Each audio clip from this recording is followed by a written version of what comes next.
You ready? There is a connection between the paranormal, UFOs, and the myths of ancient history. The clues are scattered across the landscape from a forbidden past, maybe even in your own backyard. There is a connection between the true nature of our reality, consciousness, and the unexplained. I'm Carl the Crusher. Let's explore the unknown.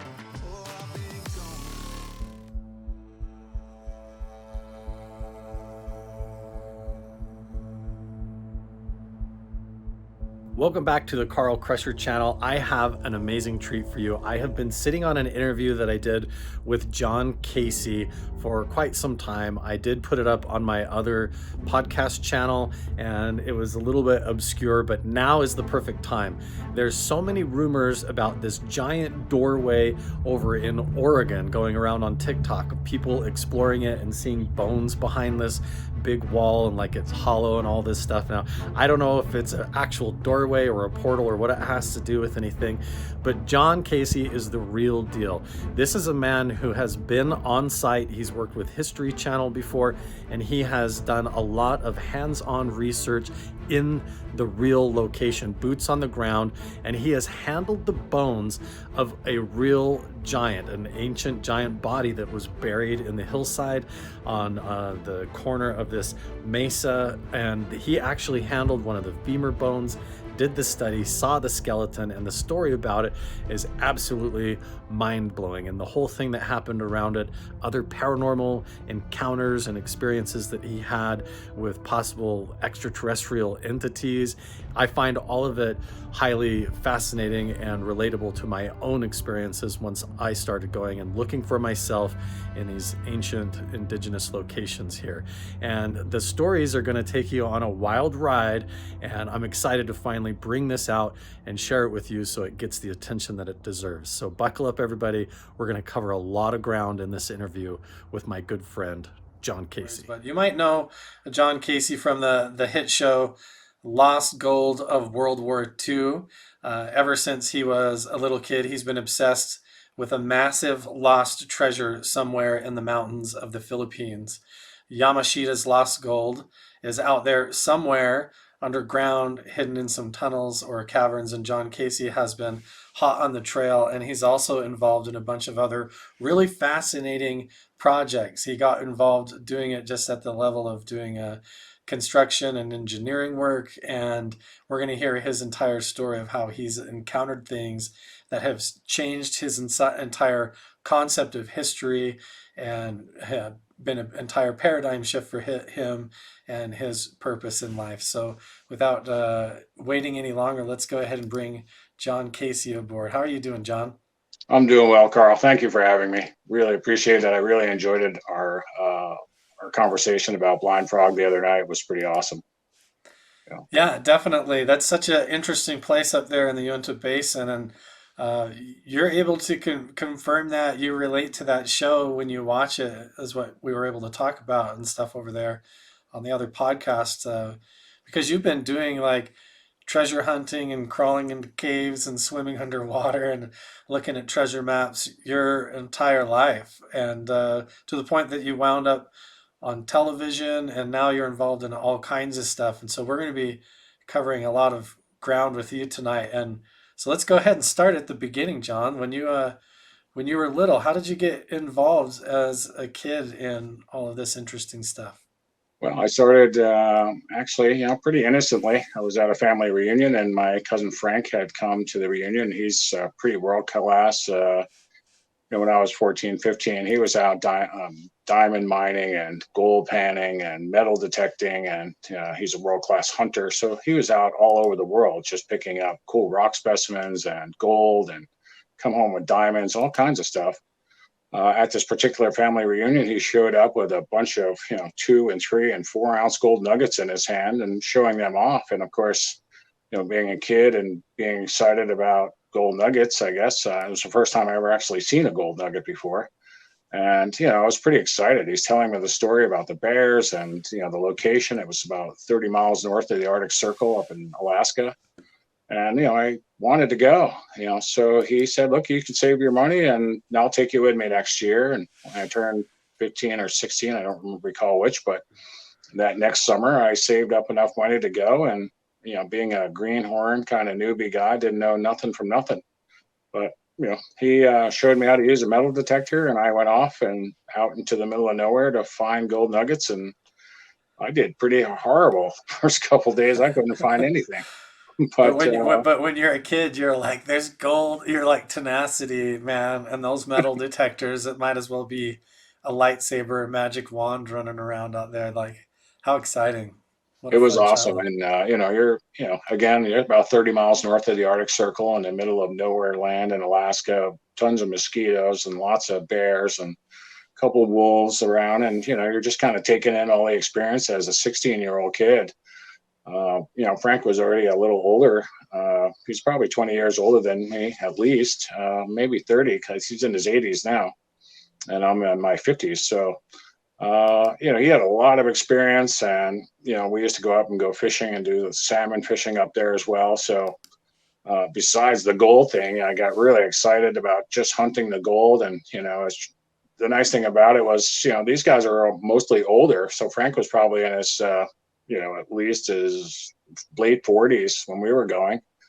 And, they had a kind of a schedule, but it's 24 hours of daylight. And I'm 16 years old. So like 20 hours of Right. metal detecting a day was like right up my alley.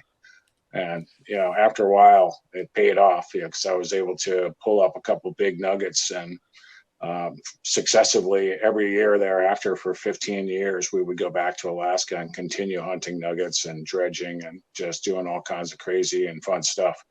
But I amassed a lot of gold back then. And, when these shows came out about, um, the gold digging shows on TV, Bering Sea Gold, we had already been dredging up near the Bering Sea and outside of Nome, for 10 years before the show even started.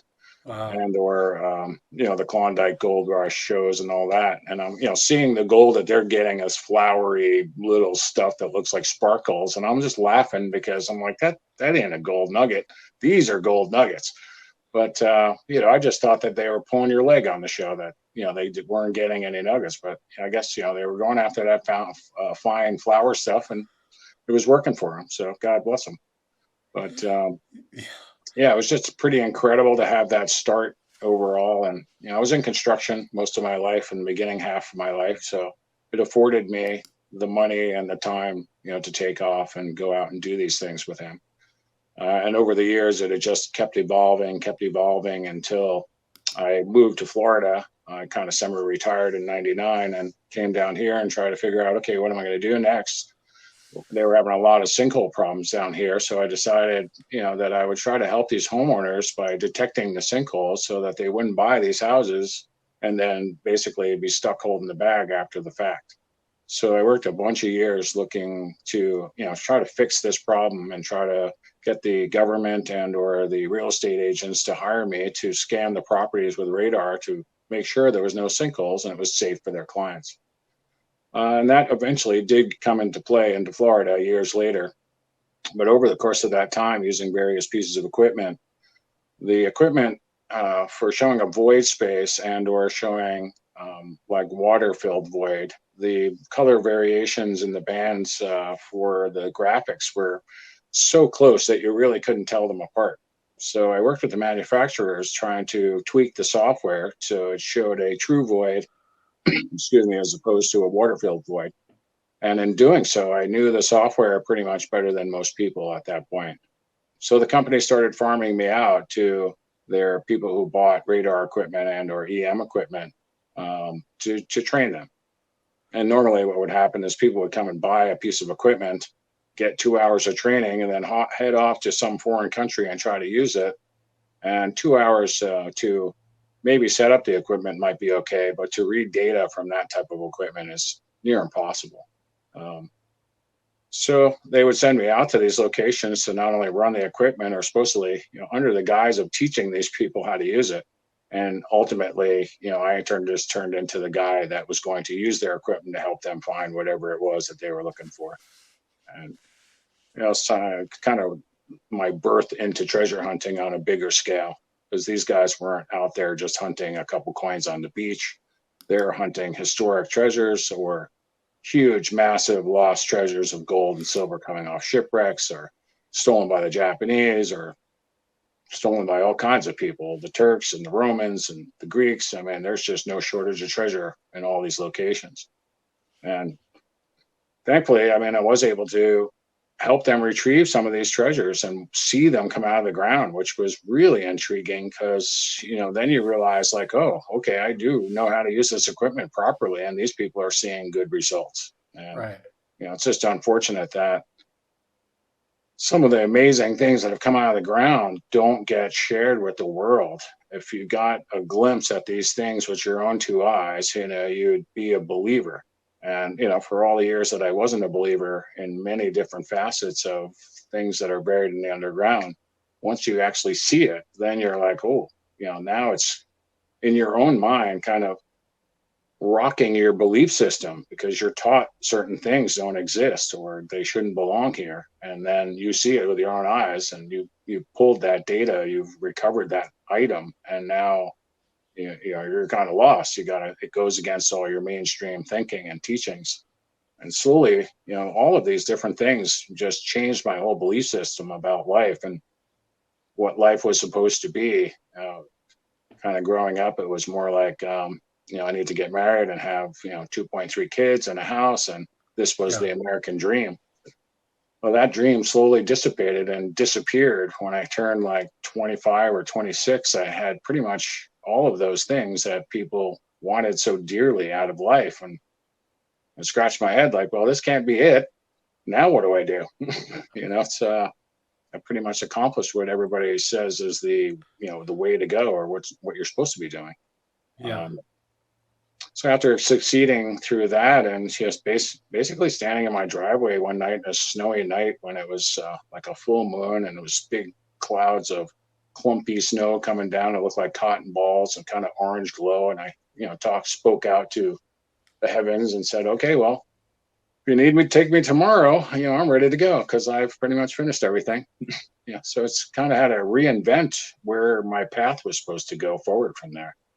And then, Yeah. as I said, it's once you start seeing items and artifacts that just, rock your mind and don't belong here, you really start to take a different hard look at what you've been taught as opposed to what's out there and what the real meaning is about life in general and about Right. what it means to be alive and human and what we're supposed to be doing. Yeah, because you've That's been an uphill uncovered and battle ever since. you've So, come across some things that have been pretty unexpected. While you were looking for one thing, you come across something else, or vice versa. We got a couple of questions here before we get to that, because I want to jump down the rabbit hole with you on that here in just a minute. sure thing. But we got a couple of questions. One from Abraham asking, or Abram, how much would you say was all that gold altogether? What was the largest gold items that you found?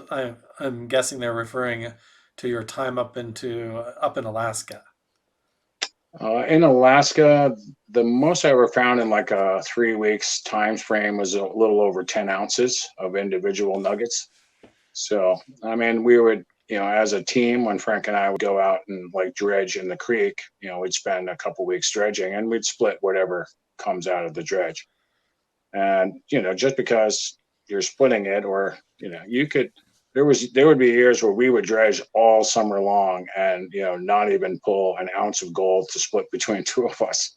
There Yeah. was other times that we would hit the river, and this particular river was called Gold Run. It was up halfway between Nome and Teller. And this gentleman started the mine in 1906, and they pulled 236,000 ounces of gold out of that place back then. So, they had built a dredge up on the property of this river, and it was one of those giant dredges like Tony Beats has on Gold Rush. And they mined about 2 miles of this river, but every time it came to an S corner, it missed these chunks of land down there that left these like pie shaped pieces that the buckets couldn't get to.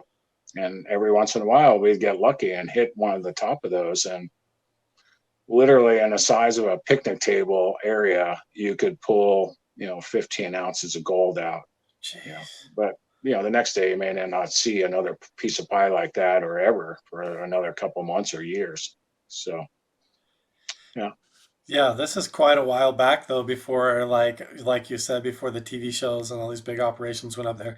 Makes you wonder if they're like hiding the real stuff and just showing you the little flakes, because they don't want to draw too much attention, like some of that Mm, movie TV magic stuff that goes on, and they're agreed. kind of keeping the lion's share secret, or if it's really like they don't really know what they're doing, because you know where you're going and what you're doing, and you've been finding like actual big chunks and nuggets that are notable. Yeah, I mean, it just made me think like they were all lying because I'm like, how can that be? How can I be holding this, 3 ounce nugget or 4 ounce or whatever nugget in my hand, and it's all the pieces of gold that I have. There I do have some fines and flakes that came out of the dredge, sure, but the most of the gold you could pick up. What we call pickers. Like the size of little match heads and up. So everything was bigger than everything I would see in those jars on TV, and I was like, there got to be some nuggets in there somewhere. They are stripping out old creek beds and old bottoms of creeks that were on bedrock. So it's got to Right, feel like there's got to be one nugget in there somewhere. But and right. yeah, maybe they hide it from us. I feel bad for them because people think that working with TV is a glorious thing, but it's very hard to get any work done because there's so many different shots and different angles and different, there's only one or two cameramen and you got 5 people working on the site, and they want to see reactions from 5 different people's faces. You end up, like kind of doing everything 2 or 3 times, so that they can get all the angles and shots. And that takes a lot of time to do, you know, Yeah. and you don't get a whole lot of work done. So, yeah. Yeah, and they want to That's okay. capture a particular moment, and so they're like, okay, you gotta get out of the car and set up the cameras, and then drive back, and then because they want to film you coming up the road and going around the turn, and so everything like what would normally in reality take 30 seconds ends up taking a half hour, 30 Hmm. minutes. Right. It's pretty wild when you get on a film set like that, and you're familiar. So I mean, you've been on that television you show yourself. Lost gold of World War II, looking for that missing gold over in the Philippines. But so you've seen weird stuff in the ground that's misplaced way before your involvement with the TV show, right? Or did that come after the television show? No, yeah, I seen, as I saw these gold nuggets coming out, and then, further on into my career working for individuals, out in Arizona, New Mexico, and Utah, Colorado, Alaska, Michigan, Illinois. I mean, just all over the United States, there's all kinds of lost treasures that people go after. Some of them are folklore, some of them, people know somebody whose grandfather or great grandfather talks about these stories and they've been handed down over time. These people are still sitting on these properties where some of these amazing things like skinwalker or blind frog, where, anomalous type of activities happening and no one can understand or, put a finger on it. So they believe that there's this buried there, some gold or some history or some answer to a distant past or a different civilization that even coexisted here that's just not even in our history books. So Right. So you got involved because you were doing construction and you were also doing, treasure digging, gold digging and stuff like that, looking around. And mhm. then just naturally you uh, had the connections to where when they needed somebody that could go help work on the site, you were one of the guys that they would call and be like, you got to come help us with this. So what was one of the first of all, like your biggest like aha, wow, this is real, like real treasure moments where something significant came out that was I think historical that, or fascinating to you? yeah, I think that the biggest aha moment, besides all these treasures that would come out, gold items, silver items, different types of dory bars from out west, it gave indication that the Spanish were there. They were mining these locations. They had these places that they would store the gold, and it was like, different stop offs. So they'd bring the gold like 100 feet, or excuse me, 100 miles, and put it into this cave system and wait for the next group of burros to come up and get it. And it would take it another 100 miles until eventually it got to its location.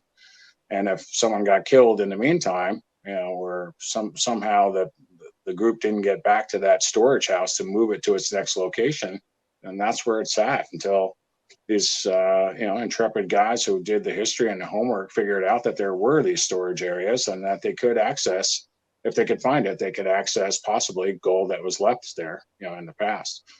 And that had happened a bunch of times. And even Mr. Martin Flagg, who was on the first show, he's been studying Spanish and Jesuit signs and symbols his whole life. And for the most part, he lived off the land, per se, of his finds here and there for 30 years. So, if you want to learn about what to look for and where to go, and, what the methods were that the Spanish were using. And again, we had talked about this on the show last time, that book, De Re Metallica, Right. Written by the Spanish in the 1500s and translated to English by Herbert Hoover, one of our former presidents. But that book was incredible, that even in the 1500s, the Spanish knew how to read the biology of plants they could tell whether precious metals or any metals were going into the roots of the plant and disrupting the biology of the plant by its growth, as opposed to all the other like plants around it in a given area. And they would go out and actually read these plants and could tell where mineralization and or gold or silver might be buried. So just taking hints from the past. I mean, we don't do that anymore. We don't go into an area and kind of prospect it that way. Now it's all, the geology, it's the satellite, it's a bunch of different more technical things that help you delineate an area. But back then, they didn't have any of that stuff. They didn't have highways just to even get from the ship in Mexico all the way up into New Mexico or wherever they were going. They had to put markers in all across the tops of the mountains, and they're still out there today. You could still follow it, from the ports in Mexico all the way up into Utah.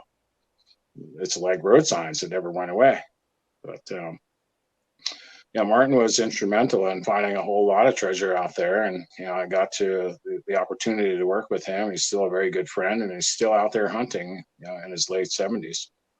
At one point in time, right around probably 2004, 2005, I was in the desert working outside of Socorro, New Mexico, closer, like north of the Roswell area, and was scanning a plateau that, it was a pretty big plateau. And on one side, it was bordered by a creek and a steep wash that went down to the creek.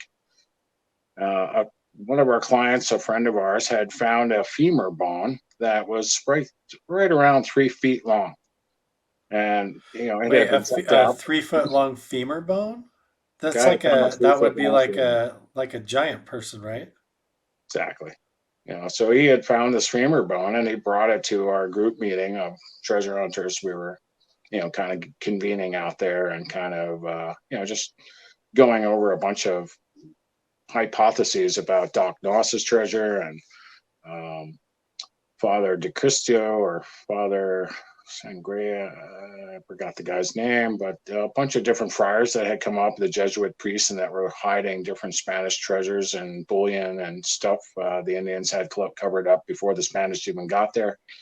And we were talking about that, and this guy came with this 3 foot bone, and he said, that he believed that there was giants on this plateau. And I said, well, I want you to take me out there. So I want to run some EM over the top and see if we can find any of these anomalies. And he did take me out there, and right in the area where he had originally found the bone, I was able to locate a 14-foot complete giant skeleton. And, as soon as word got out that this skeleton was found, it disappeared. So we left it on a Friday and came back on a Monday, and it was totally scrubbed. The site was all the digging that we had done and exposing this skeleton was gone. Everything was gone. Can you describe, John, what the site was like? Like how, if you had a guess to like how ancient it was, like how long ago, like was this skeleton like any anomalous features with the teeth or the feet or the way it was dressed or artifacts with it, how it was buried, any details like that, I'd be very interested in. I mean, it was buried on the side of the wash, per se, but you could see where this was on the inside corner of the wash, and the wash had, over the course of many years, had receded backwards, and the hillside was falling away. So where he had originally found the femur was in an area that was on the side of the slope coming off of the flat. And where I found the bones of the skeleton was roughly intact. It was buried in the ground. It didn't have any fur or skin or remnants of that. Most of it's just a lot of sand around it. But it was mostly there. The head was there. It was kind of laying a little, kind of flat out, but kind of its arms crossed over each other, or its hands, but and kind of tilted to one side. And the bones were mostly in the places they were when the guy died. So Hmm. they weren't really scattered all over the place. Even I think a couple of the finger bones were missing, but the main bones of the fingers were there. And the more we uncovered it, we had uncovered the head and the top part of the torso, and we're working our way down one side. We had a leg exposed and a foot, and we're not many people knew about it. Which was shocking, because there's only about 10 of us, and they were my close friends and partners that actually knew about what we'd uncovered. And we just happened to leave it on a Friday and decide, okay, we'll take the weekend off. We'll come back Monday and continue. When we got back there on Monday, there was no bones. I mean, the whole site was cleaned. Like, it's one thing if you're going to come steal it and you're just going to take all the pieces parts and throw it in a sack and go and leave. Somebody had gone through the trouble of taking the bones out and kind of recreating the landscape like there was nothing there. Yeah. Literally, I got back to the site and had to spin around in a circle 4 times to say, are we even on the right spot? I mean, am I in the wrong spot? Did I pass the thing, or where is it? Huh. It took a long time to figure out that it got taken, and I still don't know who took it. I till this day, I have no idea who stole it. You know, and I want to kick myself too, because I'm like, well, maybe I should have taken the head, for posterity, Yeah. or at least to have proof, taken something. But it wasn't my intention to take it to begin with. I was hoping to call in. The archaeologist had some friends, and I was hoping to get them to take it to the university to be studied and see what could be done with it from there. But just never Right. got the opportunity. So this was in, you said New Mexico? That was in New Mexico. Yeah. And about what year was this? And you were This working on was a job out about there? 2005 or 2006, somewhere in there. Wow. In the Okay. summer. And it wasn't buried in it wasn't like in a settlement or like in a cave or anything. It was just like it had just laid down like in a little alcove on a hillside. Yeah. I mean, maybe there was, maybe at one point in time there was more land, so it would have been back further from the side of the edge of where it goes down the hill to the creek. But I think erosion had pretty much played a part in how it came out. Huh. There's Was very there any, similar ones. I'm oh, sorry. go ahead. I was just going to ask, is there anything other than this? You said it was 14 feet tall? It was 14 feet when we measured it from the top of its head to the bottom of its feet, or Jeez. to the feet. I mean, for people listening, that's like a basketball hoop. The rim of a basketball hoop is 10 feet. So go up 4 feet above that Mm. to the top of the backboard, and maybe you're getting close to like how tall this being was. So was there anything unusual about the skull or the teeth? Was there like, because you hear rumors like there's double rows of teeth or there's extra toes or extra fingers or anything strange, or did it just look like a giant person, like a normal It skeleton? looked like a giant person. The skull was just like oversized of ours, but much bigger, like twice as big as my own head, maybe 3 times as big. And it didn't look like it had any damage to it. It wasn't like it was smashed with a boulder and there was cracks in the skull or a hole in it. It was just pretty much intact all the way. It Hmm. had big teeth. It had only one row of teeth that I remember. And it was pretty incredible, because I do remember, when we found it and exposed it, I laid on the ground. My buddy laid pretty much with his feet on my head, and we still weren't the length of it. If he put his arms up over his head, we were basically the height of the thing. And I Wow. was just blown away, like, holy smokes. We physically measured it with a tape measure, but it was just incredible the day that we actually found it. It was, and the anomaly that showed up in the data was the most interesting, because it showed that this all the sand around it, and everything around it was, optimally the same on the sand, except for in this area, and it gave a slight orangey red color to its mass. And in the scan data, it didn't look like, anything. It just looked like an anomaly, totally out of place. And Huh. considering all the other scanning I had done there, it just stuck out like a sore thumb, like it was something that needed to be investigated. And it So wasn't that far down. It was less than 2 feet from that point of being uncovered. So, what but was the original reason that you guys were even out there? Because it wasn't to find a skeleton of a giant, like an ancient lost civilization or something. Like what were you looking for originally? well, originally, yeah, I was looking for that. That's where the guy who had the 3 foot femur told me he got it from. Oh, But I was okay. looking for like some other thing that would, the rest of the bones of that, because I couldn't. I asked him, where did you get it? He said, I found it right here in this wash, directly below, and about 40 feet further to the south of where this particular one was. Gotcha. So yeah, I was looking for something along those lines, but I figured I would find some kind of settlement, or maybe some pottery or something that pertained to this thing being in the area for some reason. Maybe an arrowhead that would be, extra large size to compensate for these extra large bones. I didn't know what I'd find, but I wanted to go. If I would have find another, leg or a bone or whatever, I figured it would be pretty cool to see the whole thing. Right. So Did you find anything like any petroglyphs or ancient settlement sites or anything that seemed related to the there skeleton? was, and the weird thing is that away from that area and about a quarter mile or an eighth of a mile back is a pretty tall cliff feed, red stony mountain range. But the walls of that cliff face come straight down into the desert, and just kind of end.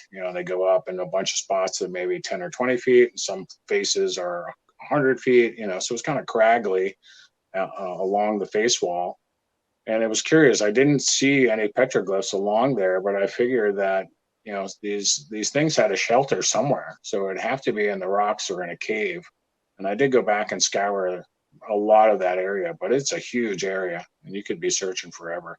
Yeah. Rock slides and all kinds of stuff could have covered those openings, and or as further time went on, and I started learning about these giants and Bigfoot and the Solomon Island giants. I mean, there's just more mythical things about these giants than meets the eye.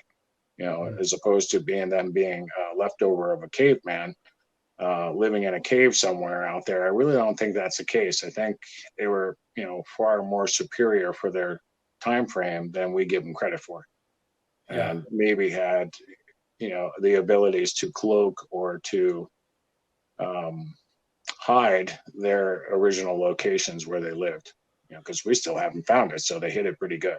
Right. So do you think then that some of these, like the bones that you found, could be maybe ancient or something, but or you have the mindset then that the possibility exists that these things are still around? I do think they're still around. I have a good friend who worked a bunch of years in Solomon Islands, and the Islanders, Solomon Islanders out there talk about the giant races that still exist, Mm. and that for the time frame coming into World War II, World War I, even while they were um, being invaded by the forces or the military coming in, that there was still carnivorous giants up there, Yeah. and that the village people would, kind of made a pact with them, would bring them offerings to keep them from eating their kids. So, and I think that still goes on till this day, as if I'm not mistaken. So Yeah. there are supposedly living giants still there, and there are a lot of people that see them, and there's a lot of people still out there hunting for them. Um, maybe we'll get our opportunity to go there and see if that's true or not. It would be pretty incredible to see a 40-foot giant as opposed to a 14-foot giant. Right. Uh, I do believe that they're out there. There's just so much that we don't know about, that we think we know about, but most people are too wrapped up in day to day life to even care whether they're real or not. But the truth is there. My good friend Pete Struzzieri from season one, he also pulled giant bones and saw a giant in a sarcophagus that came out of Utah, uh, probably about 30 years ago. Really? And that person, we're not really sure what happened to the bones in the sarcophagus after the person passed away, but accordingly, it was in the guy's garage and had something to do with the area around Brewer's Cave and the tablets and gold plates that were found, or the brass plates that were found from there. So Really? there's definitely a tie-in of all these different beings across time, and we're just missing all those pieces. It's just been kind of hidden from us. Yeah, so let's talk about that. I mean, so you've seen yourself giant bones of which indicate civilization or beings or entities that could even still exist to this day and hiding that are different or have supernatural qualities to them or interdimensional qualities to them. Who knows? It's Right. still unexplained and unknown. But you've seen bones and the folklore's there, the legends are there, the indigenous people like confirm that as well. And you have friends that have pulled, you know, tombs and bodies out of places here in Utah. And so, you know, why is it that, or let's talk about why suddenly you go back and they're just missing? Or there's tablets that come out with a certain writing that tell a different history, and Mhm. then boom, they're gone. And you've got stories to tell about some of that. We can get into that in a minute too, some stone tablets that you've discovered too. But so Yeah. why, so you found this giant body and you go back the next day and then it's gone. So let's discuss that. What do you think is your theory on all that? I don't even know what to think. I mean, like I said, there was only 10 of us that actually knew about it. And, everybody was, kind of on the same page, more so some of my other colleagues wanted to take the bone home, take his leg home, take his head home, take his hand, have some piece of him, or it, I should say. I don't know if it was he or her, but yeah, I don't believe that was the right thing to do. It's a touchy subject. People, a lot of the guys were scared. They're like, no, we can't tell an archaeologist about this. They'll come out here and shoot us, and the government will come out here and shoot us or do something nefarious. And Right. I think that the government probably took it anyway. I mean, nothing's really a secret any of these days, and technology even back then was pretty good. Whether somebody saw us or maybe somebody followed our tracks coming in and out of this location. I mean, there's 1,000 things that run through my head. It's You're not the only person out here in the middle of nowhere, and as soon as you start going out in the middle of nowhere and following the same road or the same trail and leaving a trail behind you that you really can't cover up, Yeah. someone might get curious to say where these tracks go. Why Yeah. do they go this way? I've done it myself. I take these obscure trails and tracks because they're there, and somebody went that way in the middle of nowhere for a reason. Were they mining out there? Did they find something cool out there? What is it? Where does these tracks go? So I'll usually follow them to wherever they go and just check out what's there, just because. So it could be a number of things, but certainly over a 2-day time frame of the weekend, it was gone. And again, I would think that if it was somebody who just wanted to steal it and take it home and put it in their living room, prop it up or something, that they wouldn't take the time to clean the site, to like prep the soil to say there no digging happened here before. Right. So that was the more curious thing. Like somebody was trying to trick me into thinking I'm in the wrong spot. But yeah, it just So disappeared. do you think what would be the motive behind trying to take the giant bones instead of being like, "Hey, we've look at what we found," and bringing it out to the public? Like, why would an organization, in your opinion, want to cover that up? No one wants to rock the cart. They don't want you to think that these giants even exist or existed. That may throw all their teachings into a whirlwind. They'll have to explain where these giants came from.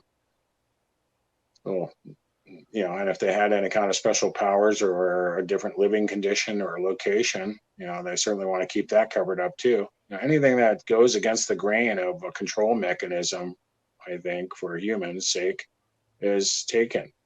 Right. And it so often happens with these huge treasures. It happens with, artifacts and uh, all different types of stuff. That anything that goes against the grain of their teachings is automatically taken away, Right. and hidden away, because I really don't think that if we start understanding that all of these things existed and everything that they teach us, or I have been taught in school or from my parents and my grandparents, and 10 generations of any type of information out there, it's all a crock of crap.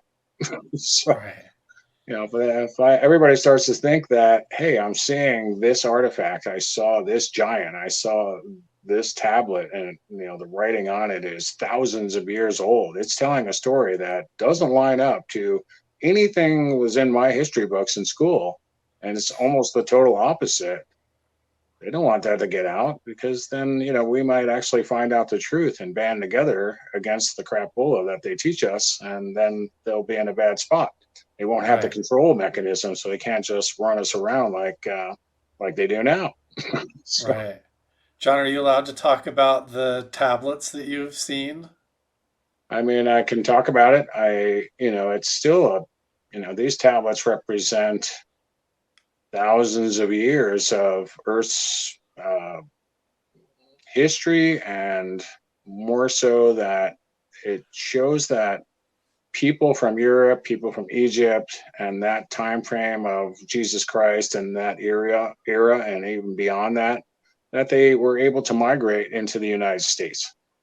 And by doing that, they were able to protect their dead. They were able to protect these tablets and the information and store it away from all of the wars and people fighting on the other side. They needed a safe place to put it, and they found their way into the United States based on, at least for the tablets that we've recovered so far. They're basically pointing to, saying that they're bringing their most special artifacts and their most special deceased persons to a special location that is the second land of Egypt.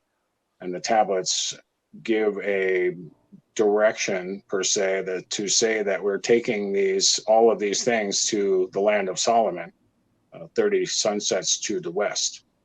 So if you start, looking, that's what's on the actual tablet, and it's telling you, well, we're taking all our possessions and all our dead folks, and everything that we value so dearly from being destroyed on that side, and we're going to take it and bring it over here to the second land of Egypt, or the land of Solomon, 30 sunsets to the west of the Straits of Gibraltar. You basically end up in the United States. Yeah. So they do bring all that stuff over here, and it shows up, probably, I would say, somewhere, after when, at the change of time, per se, after Christ dies, and supposedly dies. I mean, and I don't, just saying that word supposedly automatically opens a door for conjecture, because these tablets, and 13 of these tablets, are direct correlations to a first person account of Jesus Christ's life. Yeah. So, just looking at these tablets and knowing that the dating on them from 2100 to 10 BC roughly, uh, puts them in the time frame of being correct. The cuneiform text that's on the tablet is phonetically correct. So if you're reading it as a scholar, it's not like you could recreate that uh, scratched into a rock, this cuneiform, and be phonetically correct to the time frame. You might be Yeah. able to take the alphabet and make a sentence out of it, but it's certainly not going to be phonetically correct, or be in the same, show the right context of what it's trying to tell you based on the picture on the front side. And again, what it's saying is just unbelievable. I mean, it tells a whole different story of what happened to Jesus Christ, and in the first person. Even the Bible wasn't written until 100 years after Christ was deceased, and the Gospels themselves maybe started being written 34 years after his death. So, to look at that and then look at what these tablets are saying, it's a totally different scenario than what even the Bible says. But this is this is a deep subject, and opening this door is probably not the best time just yet. I don't think the Yeah. world is really ready for this information, and there's just so much strife. People are so wrapped up in this separation mechanism that's been in place for so long that they really can't reach inside themselves to even try to hear what this tablet might say, because they're already kind of brainwashed, or they're too comfortable with the thoughts that they've already decided that they're going to stand by no matter what. So Right. those type of people, you're not going to change their mind. They are dead set against it. My own parents, my own family members, they're all older folks. They're their generation. You didn't rock the apple cart. There was no taking this information into account. You did what the Bible said and what the church said, and that's it.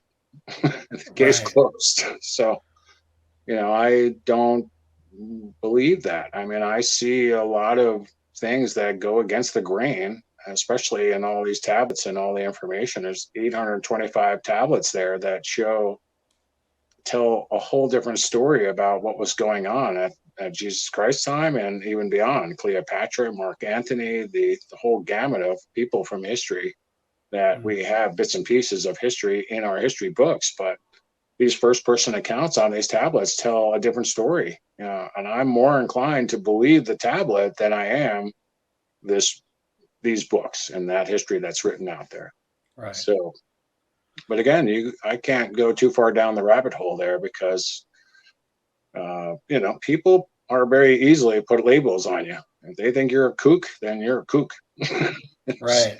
And I can't afford to be a kook, and I do stand behind my beliefs and my understandings of these things. But I don't think the world's ready to hear this information. It really is going to take some doing to build a lot more credibility around our space and what we are trying to accomplish by bringing these types of things out to the world, so they can understand and slowly maybe disseminate that information further on down the road. So is it going to be possible to do that, John? Like people are going to want to know, like, can we see the femur bone? Did you take any pictures of it, and where is it now? Hmm. And same questions for these tablets, like where were they found? Is there any photographs, or how can we see them? Are they going to come out? So what can you say to all of those questions? I think the site that the tablets came out of. The tablets are available, and Peter has 800 and some odd artifacts in his possession in crates in a vault. Um, we are actively working on that site, and that site is a total tunnel complex that housed all of this information and those tablets, and more than probably the dead people that were brought over and their sarcophaguses and or funerary goods and all that stuff is all buried in this underground complex. And Wow. slowly, over the course of time, we've been getting closer and closer to getting into the meat and bones of this complex.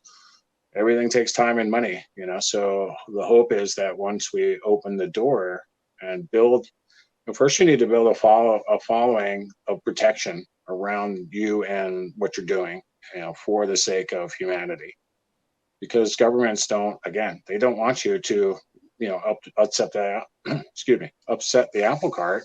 So they do everything in their power to keep you from trying to go into these locations and bring this out to the world by making it illegal to dig up anything. So if I go into a tunnel system in this location and I happen to see a bone or a coffin or something along those lines, I have 24 hours to report that to the government, or risk going to jail, Right. or jail and big fines.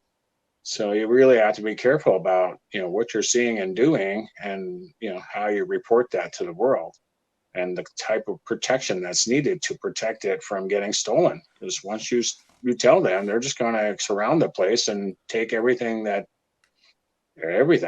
take everything out of there and just leave the place empty.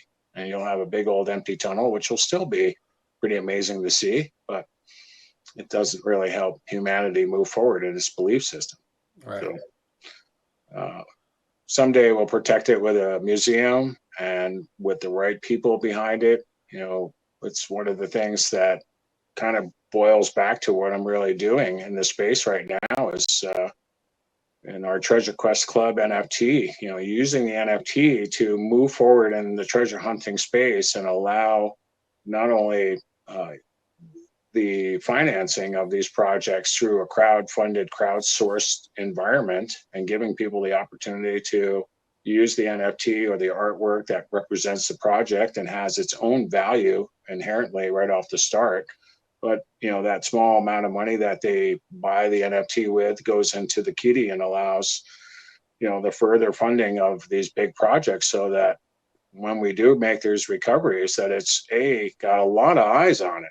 You know, this whole adage of treasure hunting for time after time is always so secretive in small groups that it doesn't help, you know, protect the treasures in any way. Just, you know, it's if anything, it helps them be stolen that much more quicker.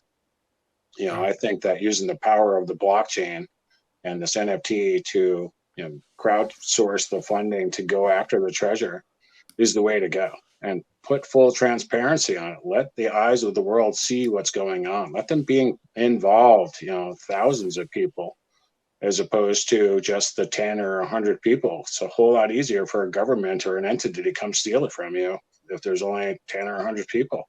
When there's Yeah. thousands of people looking at it and you have a contract from the government and with your partners and the diggers and everybody else, it's a whole lot easier to hold into that contract when you got all those eyes on it.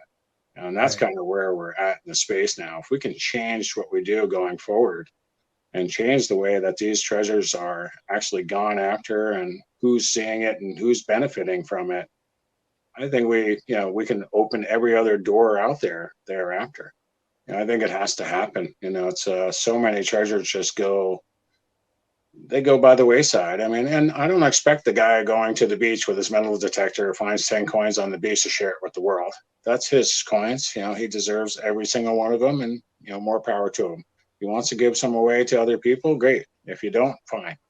You know, but these massive treasures that are out there, and people just can't even wrap their head around massive treasure. They just don't get it, especially a place like the Philippines where, you know, the Japanese buried hundreds of thousands of metric tons of gold that they stole from China. And China stole it from everywhere else for 10,000 years of dynasties and killed and pillaged and plundered. And who does it belong to? It belongs to everybody on this planet. It doesn't belong to the Chinese, and it doesn't belong to the Japanese, and it doesn't belong to the Filipinos. It belongs to be shared with everybody. You know, a lot of people gave their life and blood and, you know, suffered for this wealth that they amassed. And the Yeah. Japanese went in and stormed the castle, stole it from them, and then ran out of places to put it. The Philippines was kind of an open kind of place. You could go there on vacation even, you know, 300 years ago. It wasn't really claimed. It was 7,000 islands in the middle of nowhere. And there was a lot of beautiful places to go and see. And the Japanese engineers were in there, you know, in the early 20s, even in the Stanford map collection. So what were they doing in there in the 20s? They were engineering these locations to make them into vaults so they could steal all this wealth that they stole Mm. from from China. And you know, people just don't get it. I mean, you know, our like the Black Eagle Trust Fund that the Americans set up after the war from the gold that they repatriated from the whole situation, and you know, during the war trials and the criminal trials of Yamashita and the imperial princes. I'm sure there was a lot of bargaining going on, you know, to get some Yeah. of those treasures. You know, you look at that treasure fund or what the Black Eagle represented, or there's another one out there, but it was billions of dollars worth of treasure back then. You know, and even through Marcos's whole time in power, and according to statements by his bodyguard, he said, you know, for Marcos's whole time in power, that he was taking out 10 tons a day out of the country. You know, and it took a long time after even Marcos passed away that Imelda finally came clean and said, yeah, the bulk of my husband's wealth was from Yamashita's treasure. Tracking all the treasure down that Marcos stole thus far is somewhere in the neighborhood of 1.33 million metric tons. that he took out of the country and squirreled into bank accounts and bullion accounts and safekeeping receipts, as they're called, Wow. all over the world. And even to this day, that gold is sitting in these bank vaults all over the world. And the executive 300, as they're called, they take an interest payment from that gold every year. So Mm. the bank is not going to release it because they're making money on the funds, and it's in their coffers to use and bet against and borrow and do whatever against. So they're not going to give it up. And every other country that is included in the executive 300, well, why would they give it up? They're all Right. making interest payments on it every year. Right. Documentation that I found from 2018 put us as an Americans at 2% of the take, and that 2% for 2018 ended up being $2.3 billion. So where did that go? We never hear about that. Nobody hears about that. Queen Elizabeth, she gets 10% of the fund. So we're only Really? getting, 2% at 2.3 billion. She walks away with 20 billion and change. That's only two entities of 300. That's still the other 298 people or entities have to split the rest. But when you're looking at 1.3 million tons or better of gold spread around, that's a lot of interest going out the door. So, So this is why, right, when you get close to something or something of interest or of value or historically paradigm shifting, you got to really keep your eye on it and have a way of protecting it because there's a lot of interested parties from all different angles that want a piece of that because you're talking about masses of not only wealth but just historical value that people can't even fathom. So, like you were mentioning, just for a second, we've been talking about Yamashita's treasure and everything, but you mentioned these tablets. Can you say these were found in the United States? the tablets were found in the United States in a cave system that is at the top side of, I'll just leave it as a broad general, at the top side of the Mississippi Valley or Mississippi River near Michigan, outside Michigan, and in that general vicinity. Really? Wayne May from Ancient America Magazine and Scott Walter, they've all also know of these locations, have been studying the tablets from these locations, and have some of them in their collections.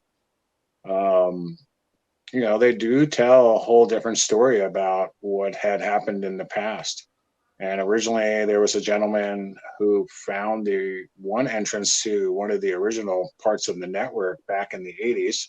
His name was Russell Burroughs. And he went on to pull out about $4.3 million in gold bullion back then, and sent it off to,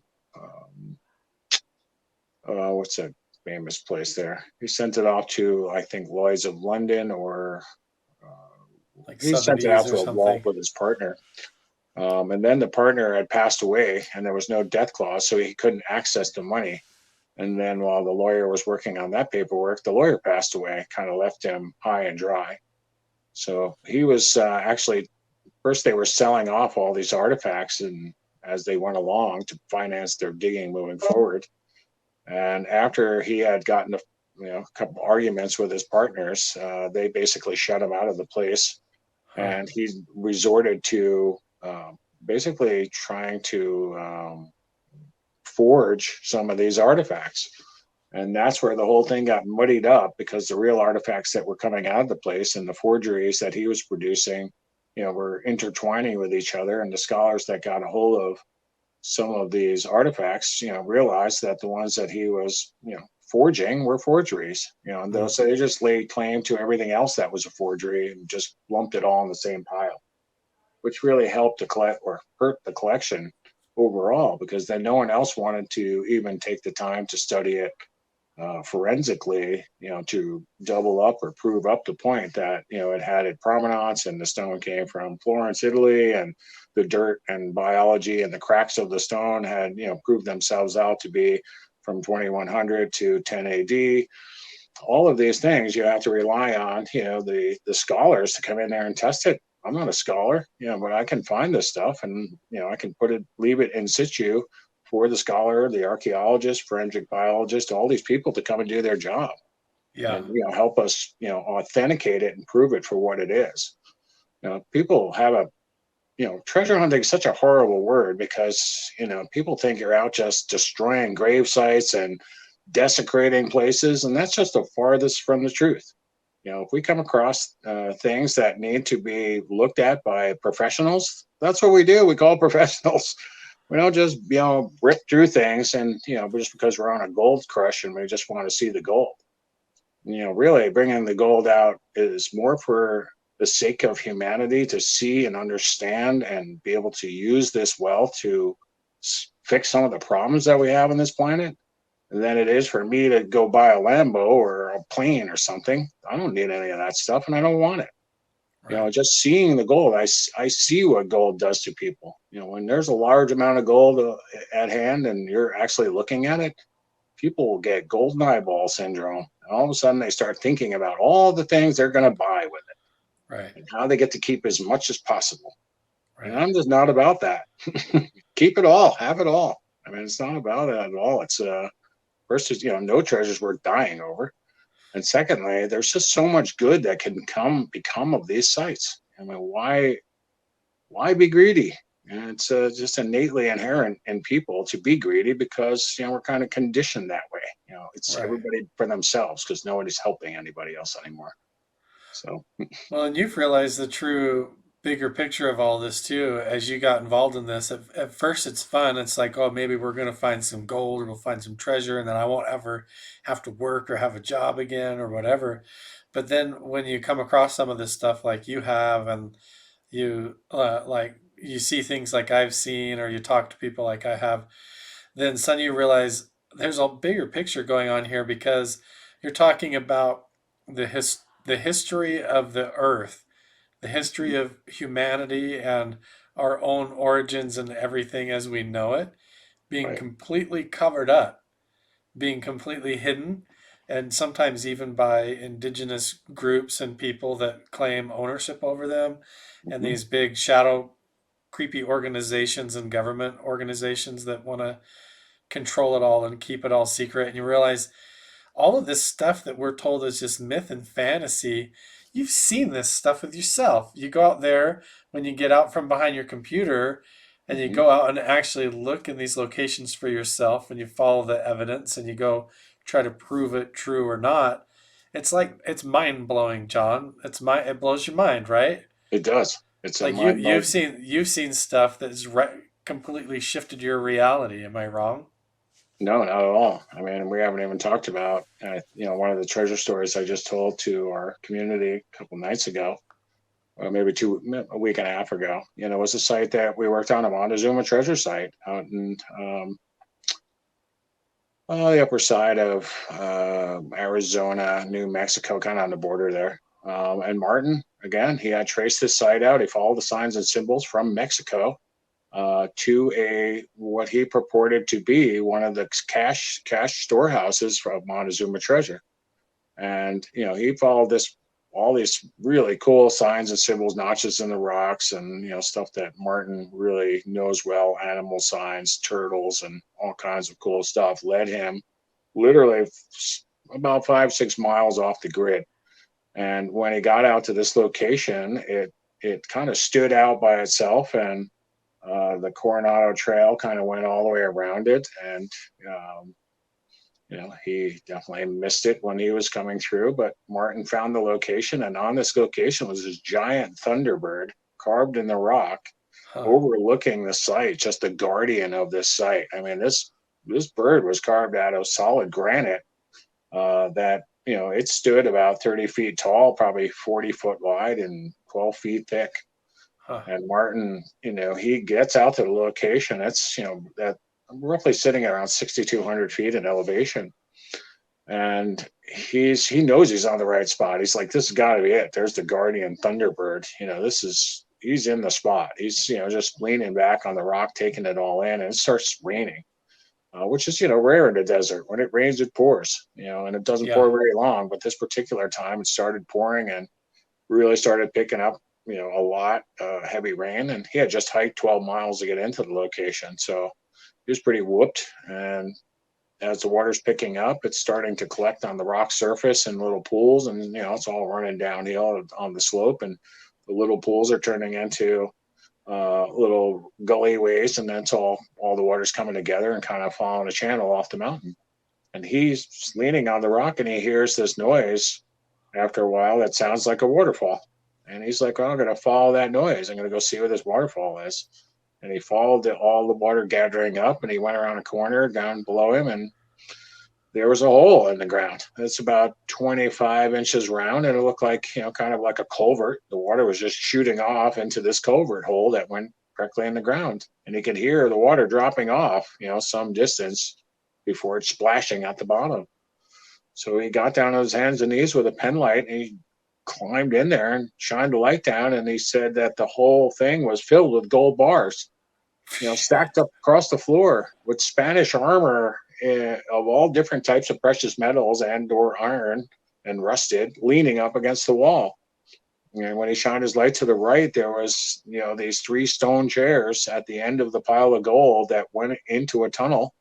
And he said that there was, 3 kings or 3 conquistadors sitting in the chairs that they had all their armor on. He could see the bones of their hands on the armrests of the chair, and that they had these stone boxes in their lap of some sort. He couldn't really see from his vantage point, but it was like a 30-foot drop to the floor. And it's pouring buckets outside, and he has no way to get down there. And if he did go down there, he'd have no way to get out. So he decides that he's going to have to leave it and come back another day. When he pulls himself out of this hole, while the water is coming down still and wants to go in the hole, and his plump body is covering the hole. So now he's just soaked. The water's building up behind him, and he decides, okay, it's time to get off this hill and come back later, figure out a plan to get in there. And he works his way down the valley further, and all these washes are coming together, and now the creek is, what used to be a dry creek bed that he had to cross over to get back to his truck is now raging. Right. He knows he can't get past that. So he decides he's going to climb up the cliff face a little bit and kind of wait it out at a higher elevation, just right above the thing, about 6 or 7 feet. And so he climbs up there and sits on this little ledge and covers himself up with a tarp. And he said, a couple hours, 3-4 hours later, the creek had already risen up to that point where it was going to wash him off the ledge. And he had no choice but to jump into the water to try to swim across, and he couldn't. He said once he jumped in the water, that was it. The current just took him. And he ended up 1.5 miles away, where it kind of dissipated out into the valley and spread out over a wider course in a alluvial fan, and he kind of dropped him off in the sand. Wow. But by that time, he was already, had dislocated both of his hips, cracked a couple toes, and had, massive scrapes and bruises all over his body. It took him 3 days to climb, go from that location back to his truck, literally. Wow. Almost crawling. And he couldn't get back into the location for 1.5 years after that. He didn't trust too many people. I didn't know him that well at the time. And he entrusted his best friend to go up there and look for it. He gave him directions to get in there, and the guy went, and this guy could not find the hole to save his life. And Martin couldn't figure out why not. How can you not find a hole? It's literally off the face of the bird, like 75 feet down the hill, and it's a big hole. You can't miss it. Huh. Well, the guy went back and forth 2 or 3 times in there, and he could not find it. And he was, a pretty smart guy. He was a soldier at White Sands Missile Range. He was no slouch, So, Right. but that hole eluded him. And finally, Martin brought it to my team and my guys, and he told us a story, which I thought was fantastic and incredible. And he didn't have any pictures, but I believed him. He was never known to lie to me in the past. So Yeah. I got an investor involved, and we took a helicopter and flew in there. And, we wanted to see this place. And we were also jammed up and hyped up about it. I mean, we went in on Thanksgiving, one of those Thanksgivings, maybe 2013, somewhere in there, and flew in on Thanksgiving. And it was like 8 inches of snow on the ground in that location. It's like 28 degrees outside. It's freezing. Yeah. So maybe not the best time to go, but I went right to that location to where he said, and there was nothing there. There was no hole there. Huh. There was, the the whole area was covered in like decomposed granite. So all the decomposed granite, little pebble pieces parts are all over like marbles. You got to really be careful where you're stepping in there, especially when it's frozen over and icy in some spots. But we looked high and low for 2 days. But more importantly, though, the first night in there, there's myself and Martin and my team members at the time was about two, three, four more guys besides Martin and I. And we set up camp, and it's cold. It's like 28 degrees out. We're tent camping up there. Yeah. And, we build a big campfire and have some dinner, and we're sitting around. And the next thing you know, this little orange orb of light of a fizzy ball, looked like a sun, like a little miniature sun, comes shooting across the sky and then stops about 2.5 miles out straight in front of us to the southwest. Huh. And it's kind of hovering there right across the top of this mountain range. From our perspective, it looks like it's maybe 800, 1,000 feet up off the top of the mountain range directly across from us. And we're just watching it. It literally looks like a little sun. It's kind of like fizzing and popping, but nothing dripping off it, but just kind of like glowing in and out, and literally like yellow colors of the sun, a little bit reds and oranges. And we're watching that. And then another one came. Another one comes up from the south and comes shooting across the horizon right behind where this one was, and stops about a half a mile short of it. And through the course of the next hour and a half or so, 9 of these things line up across the ridge over there, and they're just sitting there. And we're just in awe. We're like, holy crap, are we seeing this? Is this even real? And one, the first one would, like, before the second one came, the first one blinked off, like just totally shut off. There was nothing there. And then it just turned back on when the second one came in. It just lit back up, like, holy crap. So we watched that whole thing go on. They got us 9 of them sat there on the horizon about a half mile apart for hours and hours and hours. And about 2 o'clock in the morning, I would say about midnight, the rest of the 4 guys went to sleep. They weren't really interested in it like Martin and I were. And around 2 in the morning, I couldn't take it anymore. I was cold and just wanted to get in my sleeping bag and get some rest.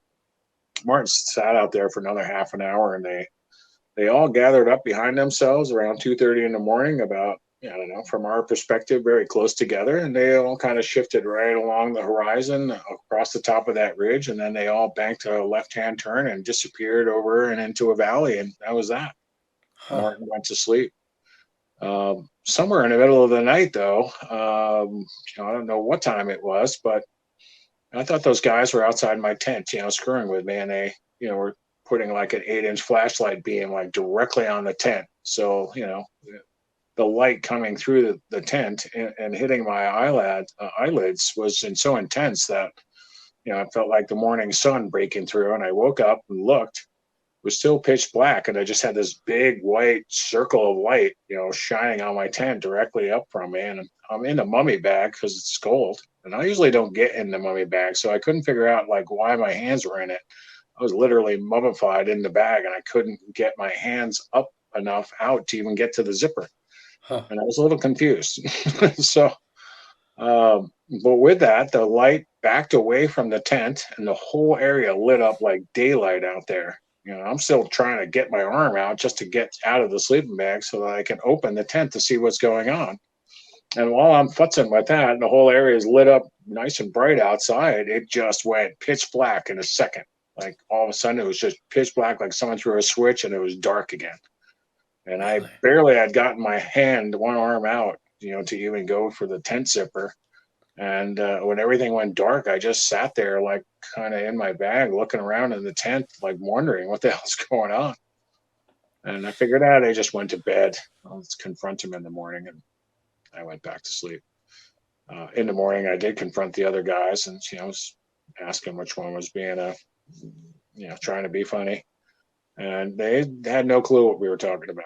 Martin saw the same exact thing that I did, and those guys, proclaimed that it wasn't them, and kind of let it go at that. That Huh. whole next day, we went out and looked for the treasure and looked for this open space that was non-existent.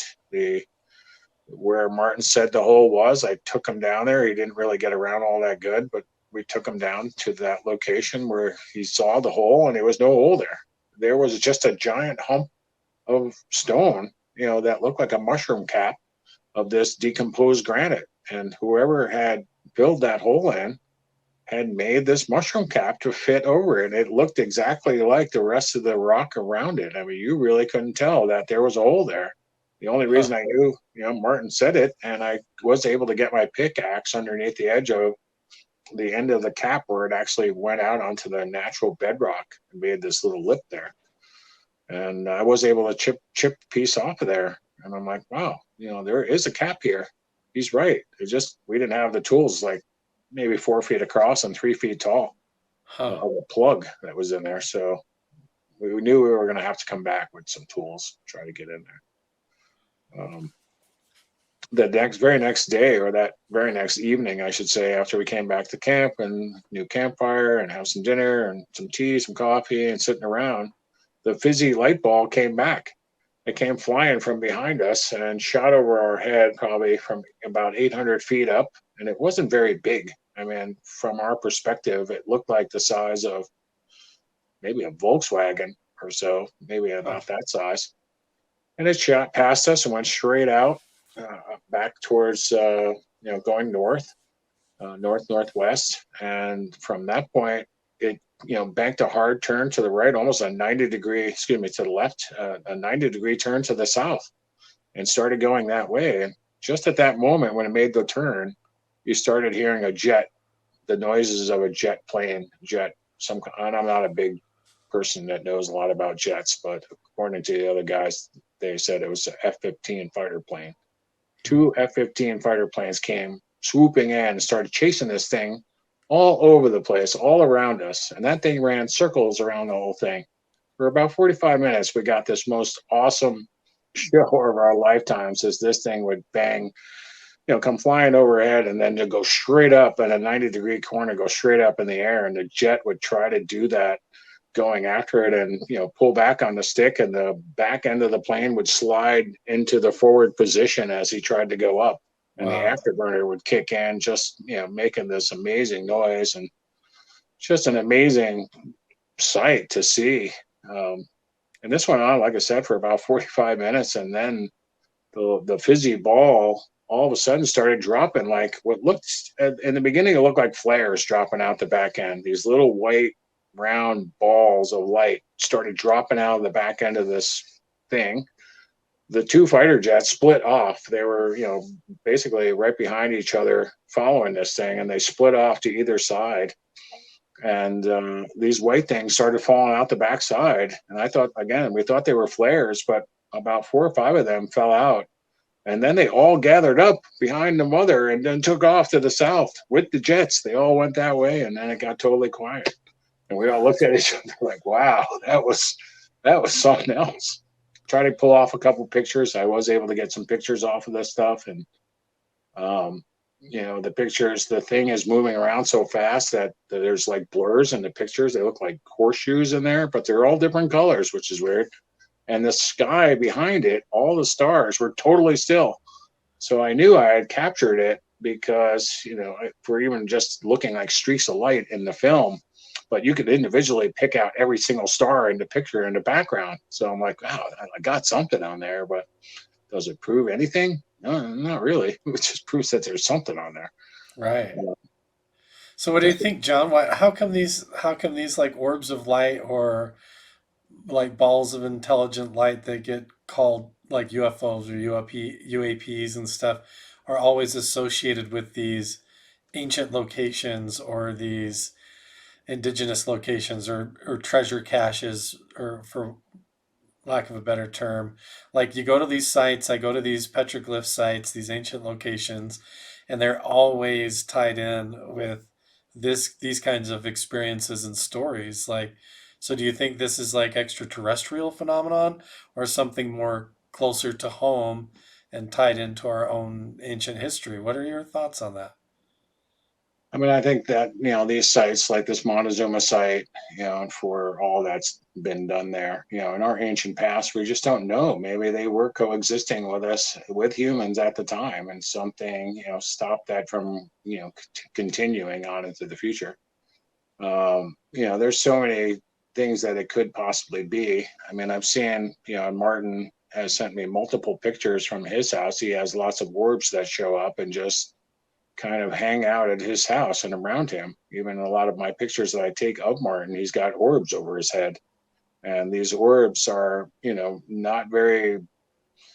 not always the same orb. There are blue ones and there's some yellow ones and green ones. But in the interior of the orb, sometimes they're shaped different inside of the actual circle that is like a hazy light that you can Mm. see. The insides sometimes look like a Pac-Man, like, kind of, a chunk of it kind of missing inside of it, or even like a football shape on the inside of these things. And my feeling about these orbs is that I think it's the conscious energy of our past deceased folks that are kind of watching us all the time. They always say that, when we expire from this container, our energy is, around in that fourth dimension, the fifth dimension. Yeah. And maybe, Martin's just lucky enough to get them on film and or to see them, and that these energies coexist with us at any given time, just while they're waiting for their opportunity to re-inhabit a new container when their time comes. But it's really hard to say exactly what they are. They certainly aren't, my feeling is if F-15 fighter jets are chasing after them and they are certainly intelligently controlled, I don't think that they're American or that they were built on this planet in any way, shape, or form. Right. And why they're, protecting this location, I would imagine because of the amount of wealth that's stored at this location, it means something to them. Mm. There is a very curious niche of um, there's a carved out niche on this location. Now, the where the bird is, about, I don't know, 200 yards in front of the bird, there's like two valleys, and then there's a rock formation that looks like a ginormous turtle, and it's Mm. probably, I don't know, maybe 150 feet long, and with the head and its turtle shell back, and no feet at all, just the head sticking out. But just below the head, on the downhill side of this elevation, if you go there, you there's this hexagon hole, a pretty big hole, about 3.5 feet across per se, and probably as at least that deep, that is angled in such a way towards the sky that there's places for candles in there, like 5 different little ledges where you could see the soot on the ceiling in there, that somebody would put little fires on these 5 little spots in this niche hole. Huh. And that, if you stand with your back at the niche hole and look out for where it is, you can't see it. You can't see it from the ground anywhere. There's a hill right in front of you across the canyon that would block it at that elevation to be seen from a road or somewhere far away. This niche shows up to the sky. Why? Why would that be there? And why is it showing up to the sky? There would be nobody there to see that light coming from that location and in that niche except for somebody in the sky. Huh. And it does point in the direction of the San Carlo Indian Reservation, which also has had major sightings of different types of extraterrestrial craft or UFOs or whatever you want to call it. There's some strangeness going on in that location, and this place looks right at it. I don't think that's a coincidence. It's all connected together somehow, and I'm certainly sure that they're protecting that location from being pillaged Yeah. so far. I agree. I think the little trips and research that I've been doing over on my Carl the Crusher channel, where I go out and adventure around, is kind of showing the same evidence and everything. And you've actually been confirming it, and then having the phenomenon appear and different things. It's so Fascinating. So this stuff is out there. I mean, these tunnel systems are there, these cave systems are there, and Hmm. along with it comes a totally different sense of the supernatural or the spirit world or this connection to our past. But you also mentioned that there might be this connection to other worlds or extraterrestrials in contact with these civilizations and what they were doing. So, have you come across any stories or seen yourself anything that would indicate like a relic that would be considered extraterrestrial or exotic, not from this world in a sense? There's sites that I'm going after that's in the Philippines that supposedly have pieces of spacecraft that were taken by the Germans that they were back engineering the technology before the war. They knew that the war was coming closing in on them as well, and on the Germany side. So they took that material and they stored it in a bank in Singapore, which ultimately was sacked by the Japanese. Hmm. And some of that material ended up in one of these locations in the Philippines, which is on my bucket list of things to do to get there. Um, I there's not it's really tough to talk about this for me, but I I had an encounter on that mountain, and Martin also thinks that he was also included in this encounter, which is highly possible. But that night that light showed up um, on the tent and then lit up the whole area, then everything went black. There's one thing that still bothers me until this day, is these. I never get in the mummy bag mummified. My arms never go in the bag all the way in. I never zip that bag up to the point where it's only, I am stuck in the bag with my face sticking out, and that's it. So that's a little confusing to me how I got in the bag so tight in it with the Yeah. zipper all the way up around my neck and the Velcro closed over the zipper and my hands at my sides. That's almost impossible to do, just getting into that thing. I'm sure people do it, but it's not the way I sleep in the bag. So that was the first thing.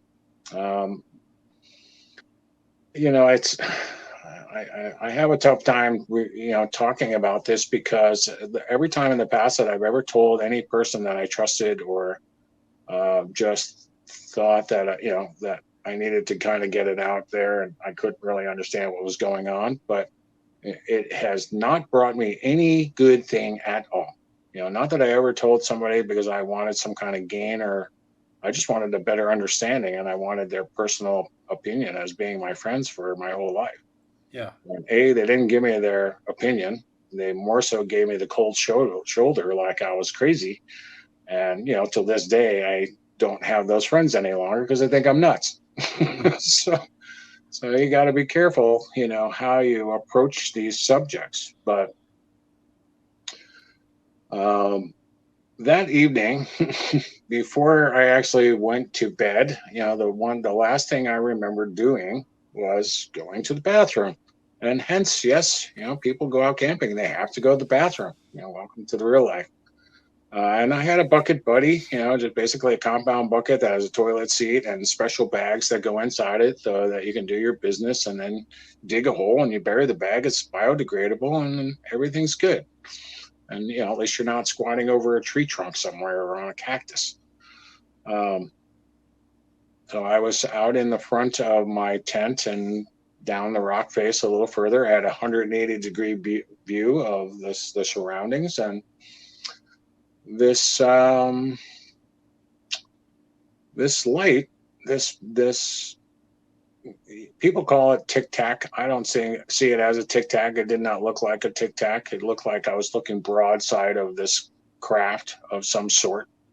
And it, from where my position is, I'm higher up above where the bird is in elevation, and the bird is down the hill from me about 300 yards.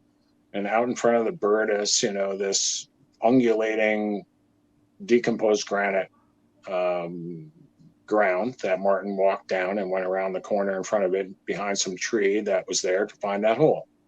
and that's in my view from where I'm sitting, literally.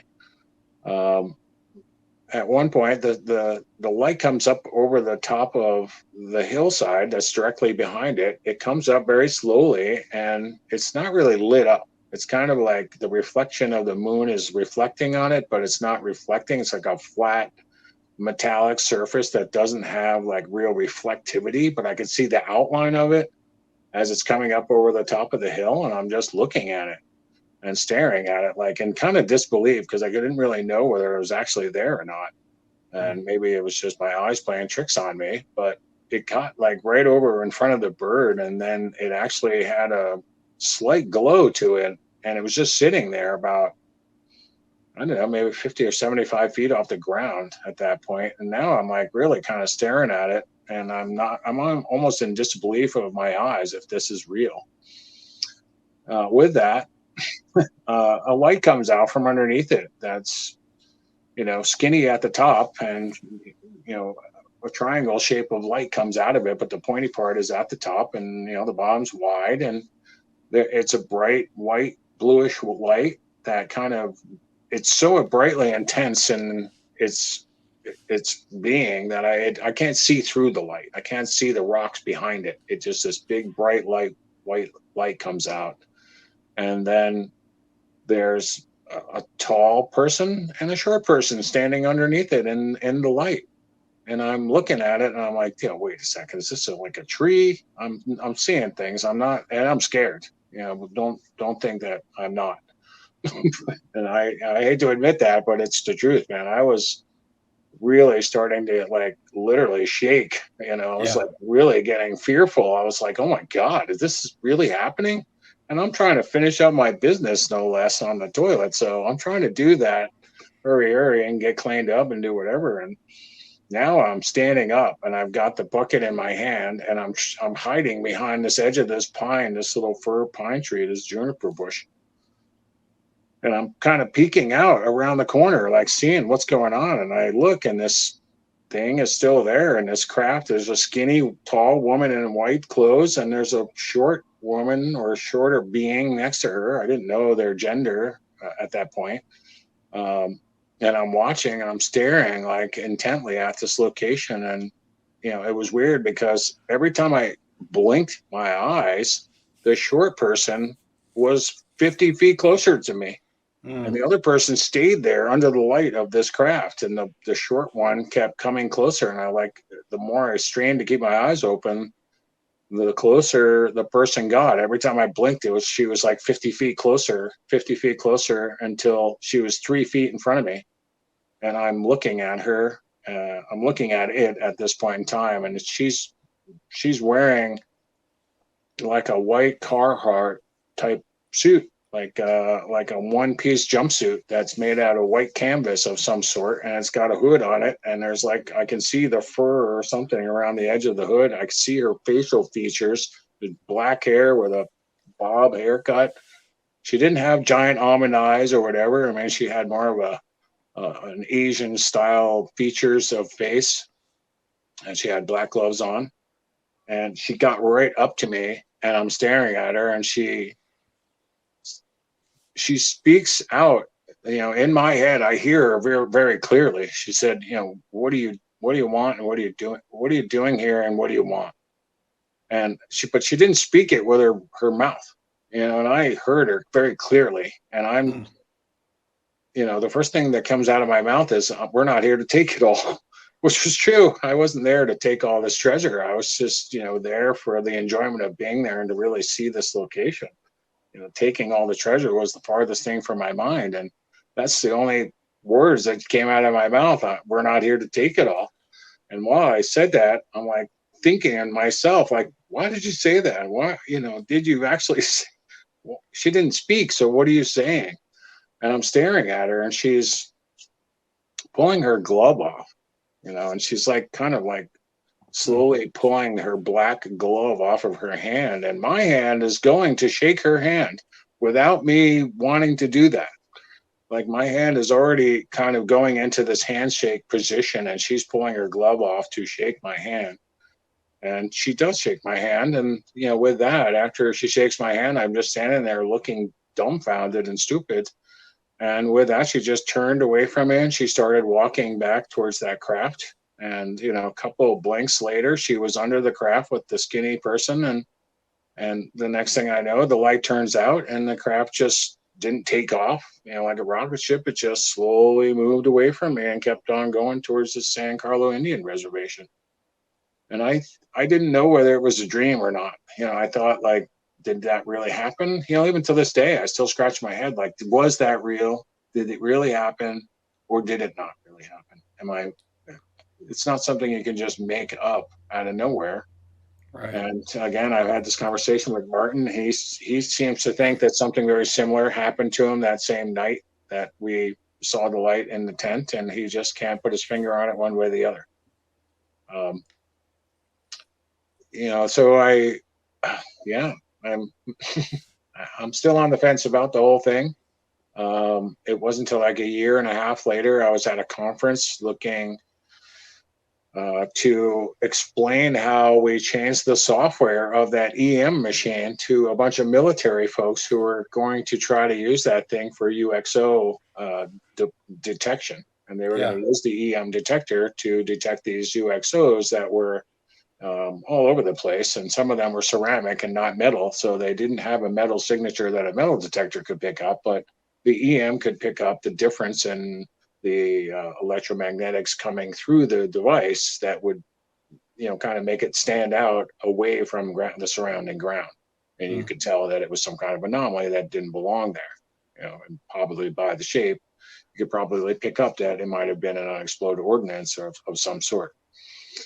While giving that, um, teaching these people or explaining how that equipment worked, that woman walked into the room with the tall woman in a white lab coat. And I was in a conference room with about 15 different people of all different calibers of military people and people in fatigues, people with all the jazz on their jackets and stuff, and doctors in their white coats and whatever. I'm just telling them about how this equipment is going to help them solve this problem. And in the door walks those two ladies, and the short lady was that lady that I saw in the field.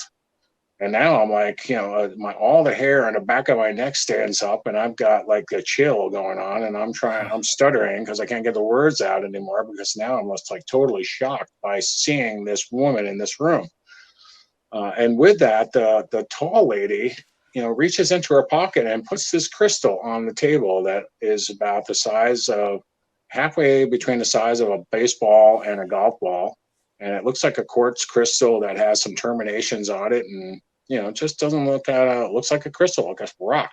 And she puts it on the table. I look down at it and I continue my conversation with these people. And I look over at her and she looks at me and she gives me like a feeling of, don't worry, it's okay kind of feeling. And I actually hear the words in my head, but I don't hear them with my ears, now I'm even more scared, a little more Yeah. scared, a little more uneasy about the whole thing.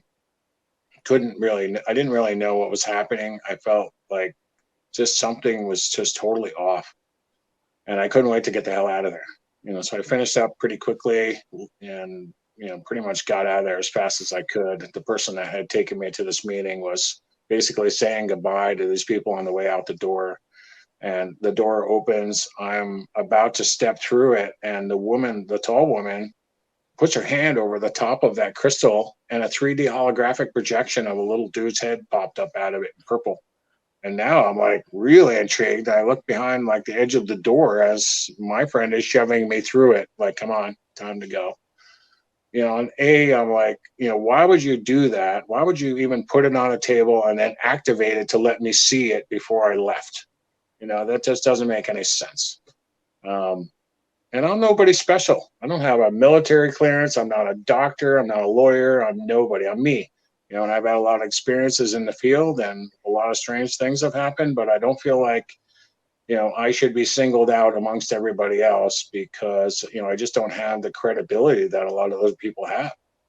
And I've still wondered till this day, like, what was the reason? What is the reason that this all happened? Um, I wish I had an answer for you.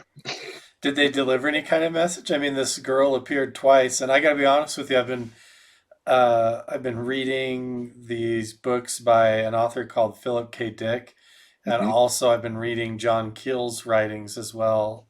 He wrote like the Mothman prophecies and a bunch of those.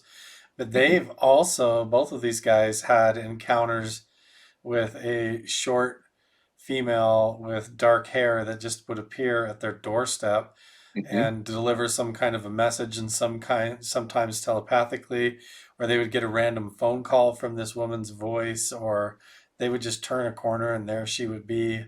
So like it's so it doesn't surprise me, and you're among friends sharing that story here. Like I talk to a lot of people, people from the border patrol, people that work in all different walks of life and for the government itself. And like, they have these experiences too, and they Hmm. have strange encounters. But so I believe you. Did anybody else in the room see this girl, or was it just something that you feel like that was just shown to you and they walked in just within your perception? Or My friend that was there, he was, he was privy to it. He saw the holographic projection as well. He saw the woman, and he just said, I said, does that woman, do you know who that woman is, or does she ring a bell, or this person's name? It's just like, no, I never met her before. I never saw it before.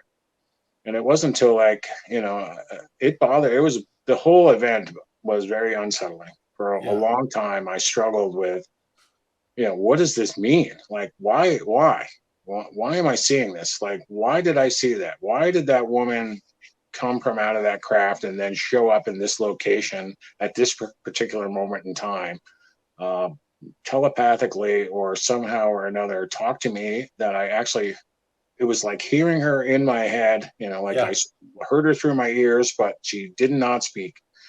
And it wasn't until like 6 or 7 months down the street, and I was really struggling with, like, what does this all mean? I mean, what is the real purpose of the point of me knowing this information? And I would, come out at nighttime and talk to the sky out loud in my backyard. I'd literally be having conversations with the stars and God, the creator, to ask him, like, what is the point? Why did you, why? What, what is it that you want me to know? And at that moment in time, when I said, I give up. I give up. I'm not going to pursue this any longer. I'm just, if you had something to tell me and you didn't tell me, I'm tired of being, struggling with this within myself. I got a life to live, and it's getting depressing, and I think, maybe I am losing my mind. And with that, she came back. She came there. A light showed up in the sky, blinked twice over the top of my house. It looked like a star, and I caught it out of my peripheral vision. And I saw this blink, and again, here I am talking to the stars at night. And I'm like, what is the point? mm, And just at that very moment in time, she said, take all the information that you want to know and learn it to the nth degree in each compartment, and the truth will expose itself to you. yeah, And I didn't know what the hell that meant either. I was like, what are you talking about? That was it. She didn't say anything else, but it was in yeah, her voice. And I'm like, you're talking to me again. And nothing. It was like crickets. I'm talking to myself again. But those words stuck with me. And I'm like, what does that mean? Like, learn everything I want to know, learn all the compartments and to their nth degree, and the information will reveal itself. yeah, It took me a while to figure out what exactly that meant, but it meant exactly what she said. Take all the things that we think we know about in life and learn it as much as you need to know. Your brain will tell you when you've learned enough about that compartment to have enough information and move on. yeah, So I started breaking everything down into these little compartments of information. I started learning them to the nth degree, as she put it, to a point where I thought I knew enough information about that subject, and I'd move on to the next one. And I just kept doing that and doing that and doing that. And as I learned new and saw different finds, or different discoveries around the world, not by my colleagues, by myself, all of this pieces of information started to actually come together, and this huge picture just developed. And one day it just clicked. It was like, oh my God, this this life that we live is a farce. All the information we've been told is all lies, and it's all about this control mechanism, and that we as humans have been duped into believing all this stuff, and thousands of years of history and understanding about our past has just been kept from us. Mm. And it was just like this revelation I came to. I'm like, oh my God, it's like so much information that's been all there right in front of our face the whole time, little bits and pieces of it that you have to disseminate. Where what's the truth and what's crap? And there's a whole lot of crap wrapped around a little tiny piece of truth. Yeah. um, but and every single different compartment that they are. But like she said, once I figured out like each little compartment's piece of information, the grand picture started to close in, and this just blossomed open. You have this like vision of you know of the truth, Yeah. and it's a scary truth. It's not so much scary for the humans per se, but it's a scary reality. Yeah. Because it's a fear factor. We don't really truly understand all the mechanisms that create us, that make us who we are. And Yeah. this method has allowed me to figure out, what does it mean to be human, and how are we supposed to be coexisting with our planet and all of our surroundings. And and one of the key things is just taking hints from nature. Nature gets along just fine with all itself, every blade of grass, every flower, every tree, every animal out there. They all get along great. Even the Yeah. carnivores get along great. Yeah. It's us that is the problem. So somehow or another, we got to figure out a way to change the psyche of a human race moving forward. And once I started compartmentalizing all this information and figuring out all the compartments and how they fit together, some of them are so profound about our conscious energy and the conscious energy of a planet and our species and how it's supposed to coexist within this container. It gets really deep and kind of messy, and I don't know if people are really Yeah. can really understand it or grasp it, but eventually the truth has to come out. And you eat the elephant one bite at a time. So right now we just got to bite off a chunk and kind of chew it up and get it disseminated, and then work on the next piece. And Right. maybe eventually in my lifetime, or maybe long after I'm dead, people will even start to have an understanding of it. Can Yeah. only pray. People don't realize that this whole picture of the way that reality functions in and of itself is so tied into our own thoughts and attitudes and emotions day Hmm. to day, almost like I hate to make this comparison because people get confused, but like in the same way that when we're asleep at night and you're dreaming and you realize that you're lucid dreaming, meaning like you're aware that you're in a dream, Hmm. you start to ask yourself, like, how does this dream reality work? Like, what is it made of? Everything that I'm seeing and what I'm interacting with is completely made of your own subconscious anticipations and your own intentions and your own mind in a lot of Hmm. ways, interfaced with like as a psychic reality and experience around you. And here we are awake day to day in a reality where we share this entire landscape. We share almost like a collective consciousness, Hmm. and and we're the only ones in that reality that perceive it as though we're on a timeline moving from the past to the future. There's all these other dimensions of reality that are outside of that moving from the past to the future that are overlapped with ours. Right. I'm trying to find the words to describe a little bit what you're hinting at. But what you're saying is like when we dig into the ancient past and we start coming up with the truth of it, and when you're able to open your mind and your consciousness to what that truth actually reveals instead of trying to cover it up and hide it, which has been the status quo up to now, when Right. you allow yourself to accept the hard reality, like, oh wait, our world does not come from a past like we have been taught. We've been duped. We've been controlled, we've been lied to, and we've been duped. Reality is not what we've been told. Our history is not what we've been told, and us as humans are not what we've been taught and told as well. And if you can get over all of that, then this whole other world of potential opens up to us because we realize, oh, we're not limited like we've been told, and we're not the chickens kept within the chicken coop like we've been taught to stay. We have Mhm. this unfathomable transcendental potential as humans that a lot of these ancient cultures were tapped into. And that is the big secret, is that they understood this. They were in contact with these other dimensions or with these other sources of energy, and they were utilizing them. And that's what's really being covered up, is that ancient past and connection with the nature of reality and the energy of the earth Mhm. and these other dimensions and beings that live in those dimensions. And so I Right. don't know. I just tried to tackle it in a few words there, but I mean, am I hitting close to home for your experience too, John?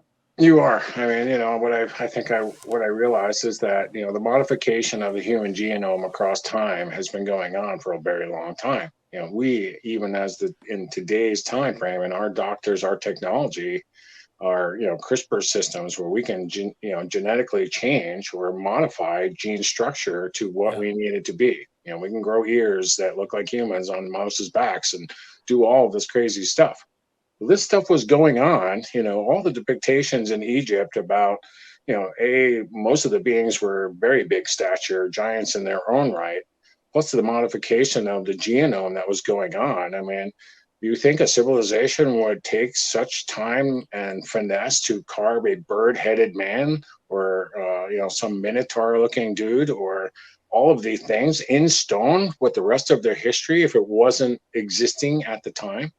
Hmm. We talk about there's this there was the religious side of it, God smithing the planet and creating the great flood to get rid of all the abominations of mankind.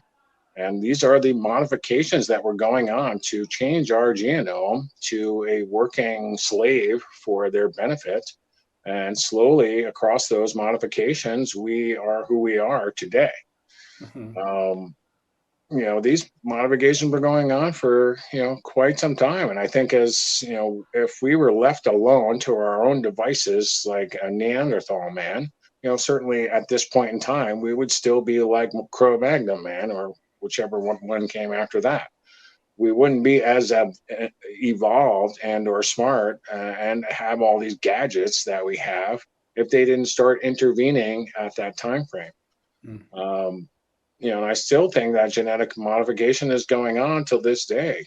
I mean, you see, as the pieces parts, and as I was growing up, again, coming from a dial rotary telephone with a big long cord, if you wanted privacy, you were taking it and the cord into another room, and that was about it. We didn't have computers, we didn't have cell phones. Our answering machine was, two big tape recorders and all this crazy stuff.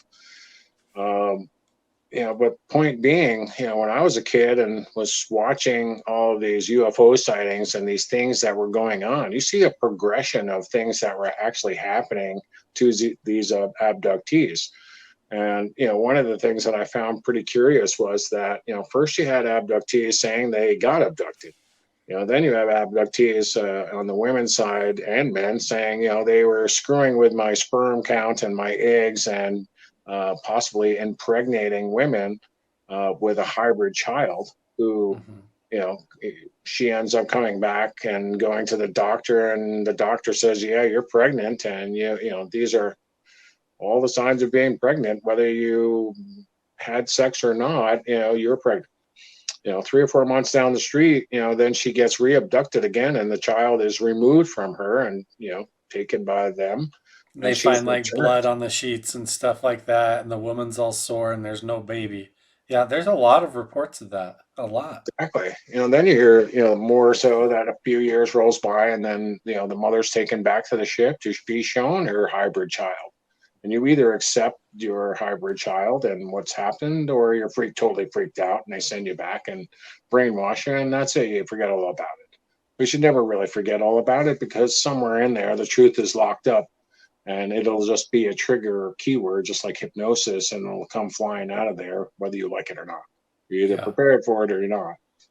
But you see kind of this progression that's been going on about this hybridization of their species as they we were slowly modified in the likeness of maybe the Anunnaki style people and or the reptilians, and a cross modification of maybe both of those genomes to adapt and evolve to this planet Yeah. and also do their bidding. Maybe as the modifications went on further, they dulled down our senses of awareness so that we could be controlled better, and Right. they could control the energy that is us. I mean, this is a whole different kind of subject, really. And there's this container, and then there's the energy that's you that powers the container. The Yeah. container is expendable across time, across the board. The energy that is you flourishes within the container until the container, it can't support life any longer and it dies. Your energy doesn't die, your energy just moves on out of here. The container itself is just the host container for you to coexist on this planet, and hopefully, or in my thinking, that it would have been harmonious with the rest of nature as time would have went on if we were left to our own devices, but we weren't. Right. We were modified, and for people to understand how the energy of you really equates to the outside world, and that they're two different things. We are the energy that powers the container is a totally separate thing from this container and the life we live on this planet. Yeah. And you see this, I try to explain it to my wife in a way that she can understand, because she's not up on all the things that I do and see. So for her, it's kind of very strange what I say. But I try to explain it to her like this. I mean, we plant fruits and vegetables and we harvest fruits and vegetables. Everybody on the planet understands that the first flower, the first fruit from these plants is the one that's going to be the sweetest and most tastiest and the best looking, the best of the best that comes off the firstborn energy of that plant. It's the Yeah. first one we want to harvest because it's going to be the best. The second born and third born, or the third and fourth picks, or the second and third picks of these fruits and vegetables, they're not always as good. They're smaller, they're runts, they're not fully developed, they're this, they're that, they're the other thing. So they're not as good as the firstborn energy of that fruit or of that flower or of that vegetable. And we are no different, and the powers that be that we call the cabal and the Illuminati, and for the ritualistic sick things that we look at them doing, like taking babies and drinking their blood, or doing these very sadistic and screwed up things. We see it as a human in this container as a sadistic and very screwed up thing, but the reality is they are harvesting the energy, those firstborn energies from these most important children, to keep that from being propagating. If you take that energy away from this child or away from this human container, that energy cannot propagate and grow up to be stronger and better and possibly rise up against you and gather other people to rise up against you. So therefore we take those energies out of the mix and feed off of that energy. Right. And we do it every day as humans. We feed off of the firstborn energies of many plants to gain substance for this container, Yeah. and yet, people don't really see it as like, well, the cabal or the Illuminati, what do you mean they're out there harvesting energies of the firstborn? They're doing exactly that. And it's been done for thousands of years. Who do you send into battle? All these wars that are fought throughout time? Who do they send? They send the 18 to 20-year-old kids, the firstborn energies, into battle. Let's harvest them first. Get rid of those energies so they won't fight back, Hmm. and their bloodlines in the future won't fight back. And once we nip that in the bud, they're gone. And we'll deal with the second and thirds, are just less offensive, less powerful to go against them. Yeah, they have So, this whole process and movement and system involved now to hide the true history in the past in order to keep their manifest destiny intact. Their right to the throne or their right to be in charge intact. And then they use their actual knowledge of how reality works and our how we actually interact with reality and nature around us and in the true way. And they suppress that with all these manufactured foods and the way they mess with everything, our education system, our whole sense of reality, they hijack and Hmm. basically put into a paradigm or a box where, like you said, if you go beyond that, it could even be that there's entities involved in hijacking our own genes and DNA to where not only do they hide our ancient history from us, but they even hijack our DNA and our genes to where we can't even see reality the way that we naturally would be able to where certain frequencies of reality and perceptions or dimensions of what could be going on around us fall Right. into a blind spot. So maybe there are, like what we're perceiving as balls of light, could be an entire being or entity or another that exists in another realm or reality that they just keep us blind to, because they're able to manipulate us almost like a puppet, in that way, like by Right. manipulating or beaming that energy into us. Because, like you said, our body's more like a vessel or like an antenna, and Hmm. the signals that are washing through that antenna can be tricked all the time, Yeah. easily, It's definitely really your easily. containers. Definitely, your perception is limited. Yeah, We can dull down the perception levels of your ability to foresee or see these things all around us. And it's funny, like when you were talking about the having a dream in a lucid state. yeah, Very early on in my life, when I was just a young kid, I would have these weird dreams. And, unfortunately, they were always about alien craft flying around my grandmother's house, in New York. And I would see these different craft and I would be scared. I mean, I'm not going to lie to you. I was scared. I would be hiding like in the closet or under the bed because they were so surreal.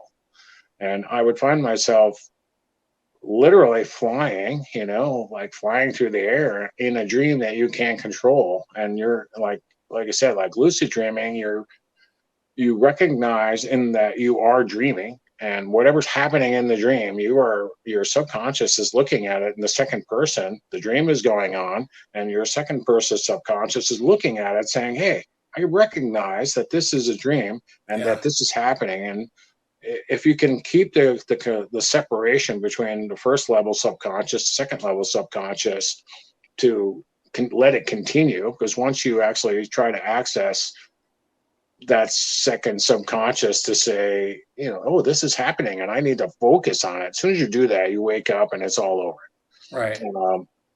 But at a certain point in time, my body, my mind would see, like, you're in the dream. I'm flying along and so it's just going along and I have no control over what's going to happen. I'm just going along for the ride. And one part of my brain is looking at it, watching it all occur.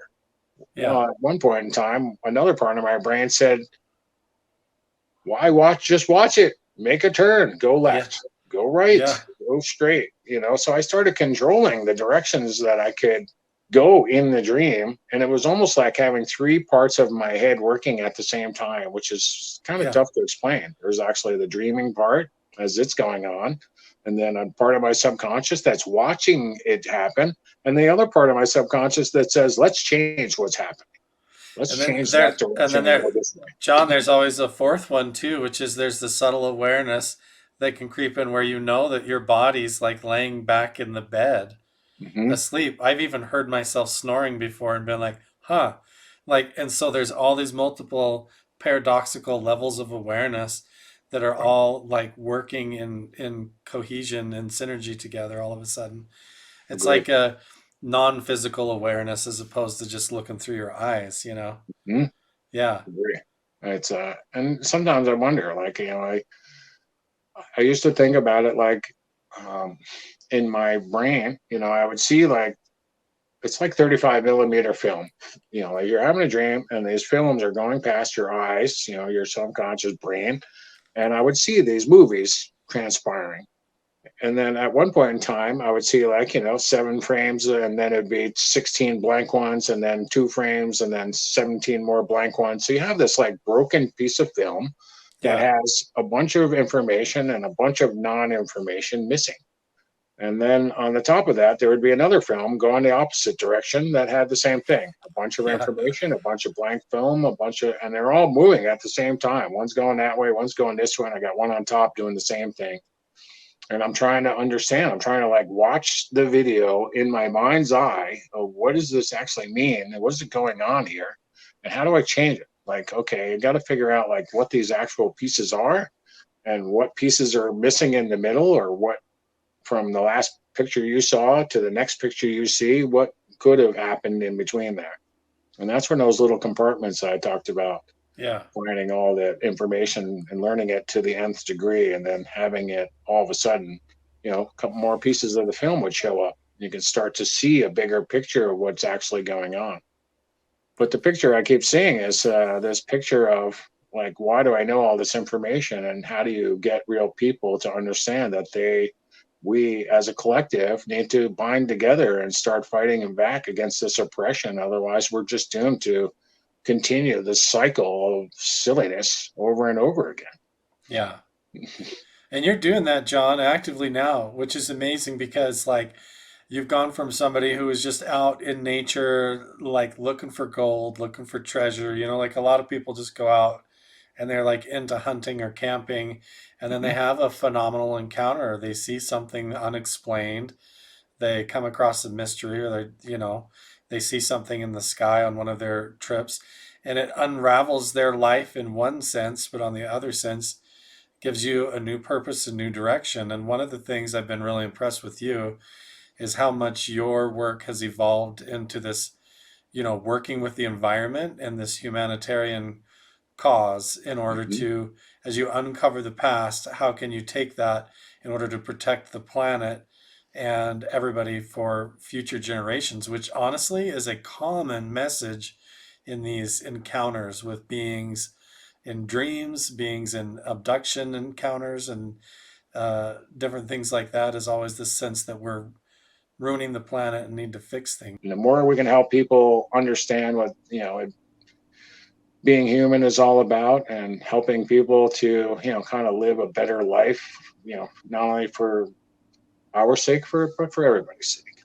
Yeah. That's really the goal. So John, I I stick used to do the same thing as you, going out into the woods and out in the hills and saying, why me? Why does this happen to me? And what is my purpose? I used to go out on my balcony because I would wake up outside on my porch and in different places in my house, like you.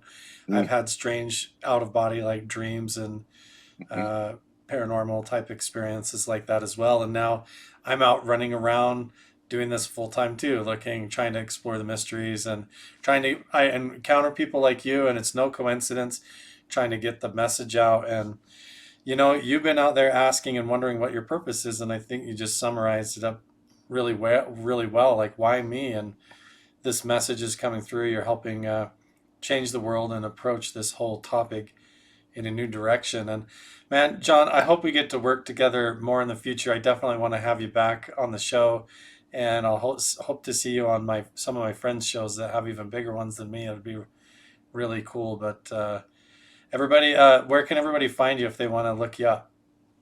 They can try us at treasurequestclub.io, or it's treasure-quest.io at the website, excuse me. Also on the Discord channel at discord.gg/quest. And we have Twitter, and all of it runs under Treasure Quest Club NFT. So on the Twitter, on the YouTube, Instagram, I think they have TikTok and Telegram. I Very am so cool. new to this whole space about social media, coming from the television side of it. Before TV, I never really did a whole lot of picture taking and talking to anybody. When I got on with History Channel, it was very censored. So I wasn't allowed to make posts. I wasn't allowed to anything I said. They always had something to say, like why I can't say that. So it Right. just became like, what's best? Don't say anything. Just say nothing. And saying Right. nothing was better than putting your foot in your mouth and being scolded like a little child. So I just never did it. And now that my contracts are done, and unfortunately for us, I mean, I would have loved to go back to the Philippines with the History Channel and make the recoveries and do what has to be done, but COVID had dictated something else. Right. So now that those contracts are over and we're back in the saddle again, we can go and do all the things that need to get done, and I can now actually put on my social butterfly wings and kind of get into the space and make people more aware of what we really stand for. It's not about I need to have treasure so I can buy a big yacht and a boat and a ship and some cars and whatever. Been there, done that, got a t-shirt, whole drawer full of them. Those things aren't going to make you happy. There's just a short-term gratification, and Yeah. eventually you'll get bored with it, and or all of it is maintenance and costs money. So Yeah. you got to have a place to store it. You got to have a place to put it. You got to always constantly wash it and clean all these things for what? What's the point?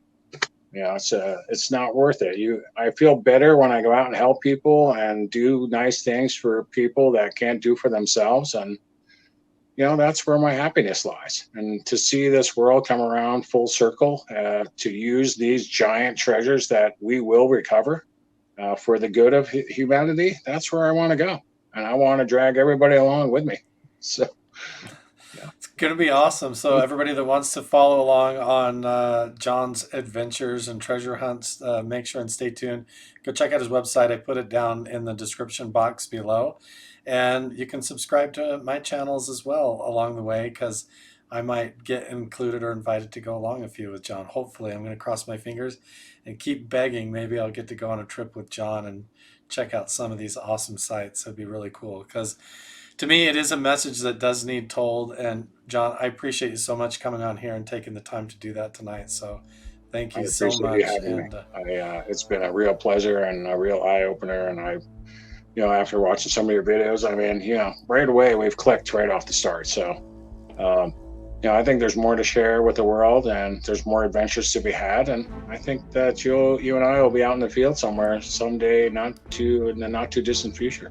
definitely, we're going to do this again, John. And appreciate you so much. And you have a good night, man. Okay. I appreciate it. Thank you. All right. You guys Bye, take care. everybody. Thanks, Carl. Good night.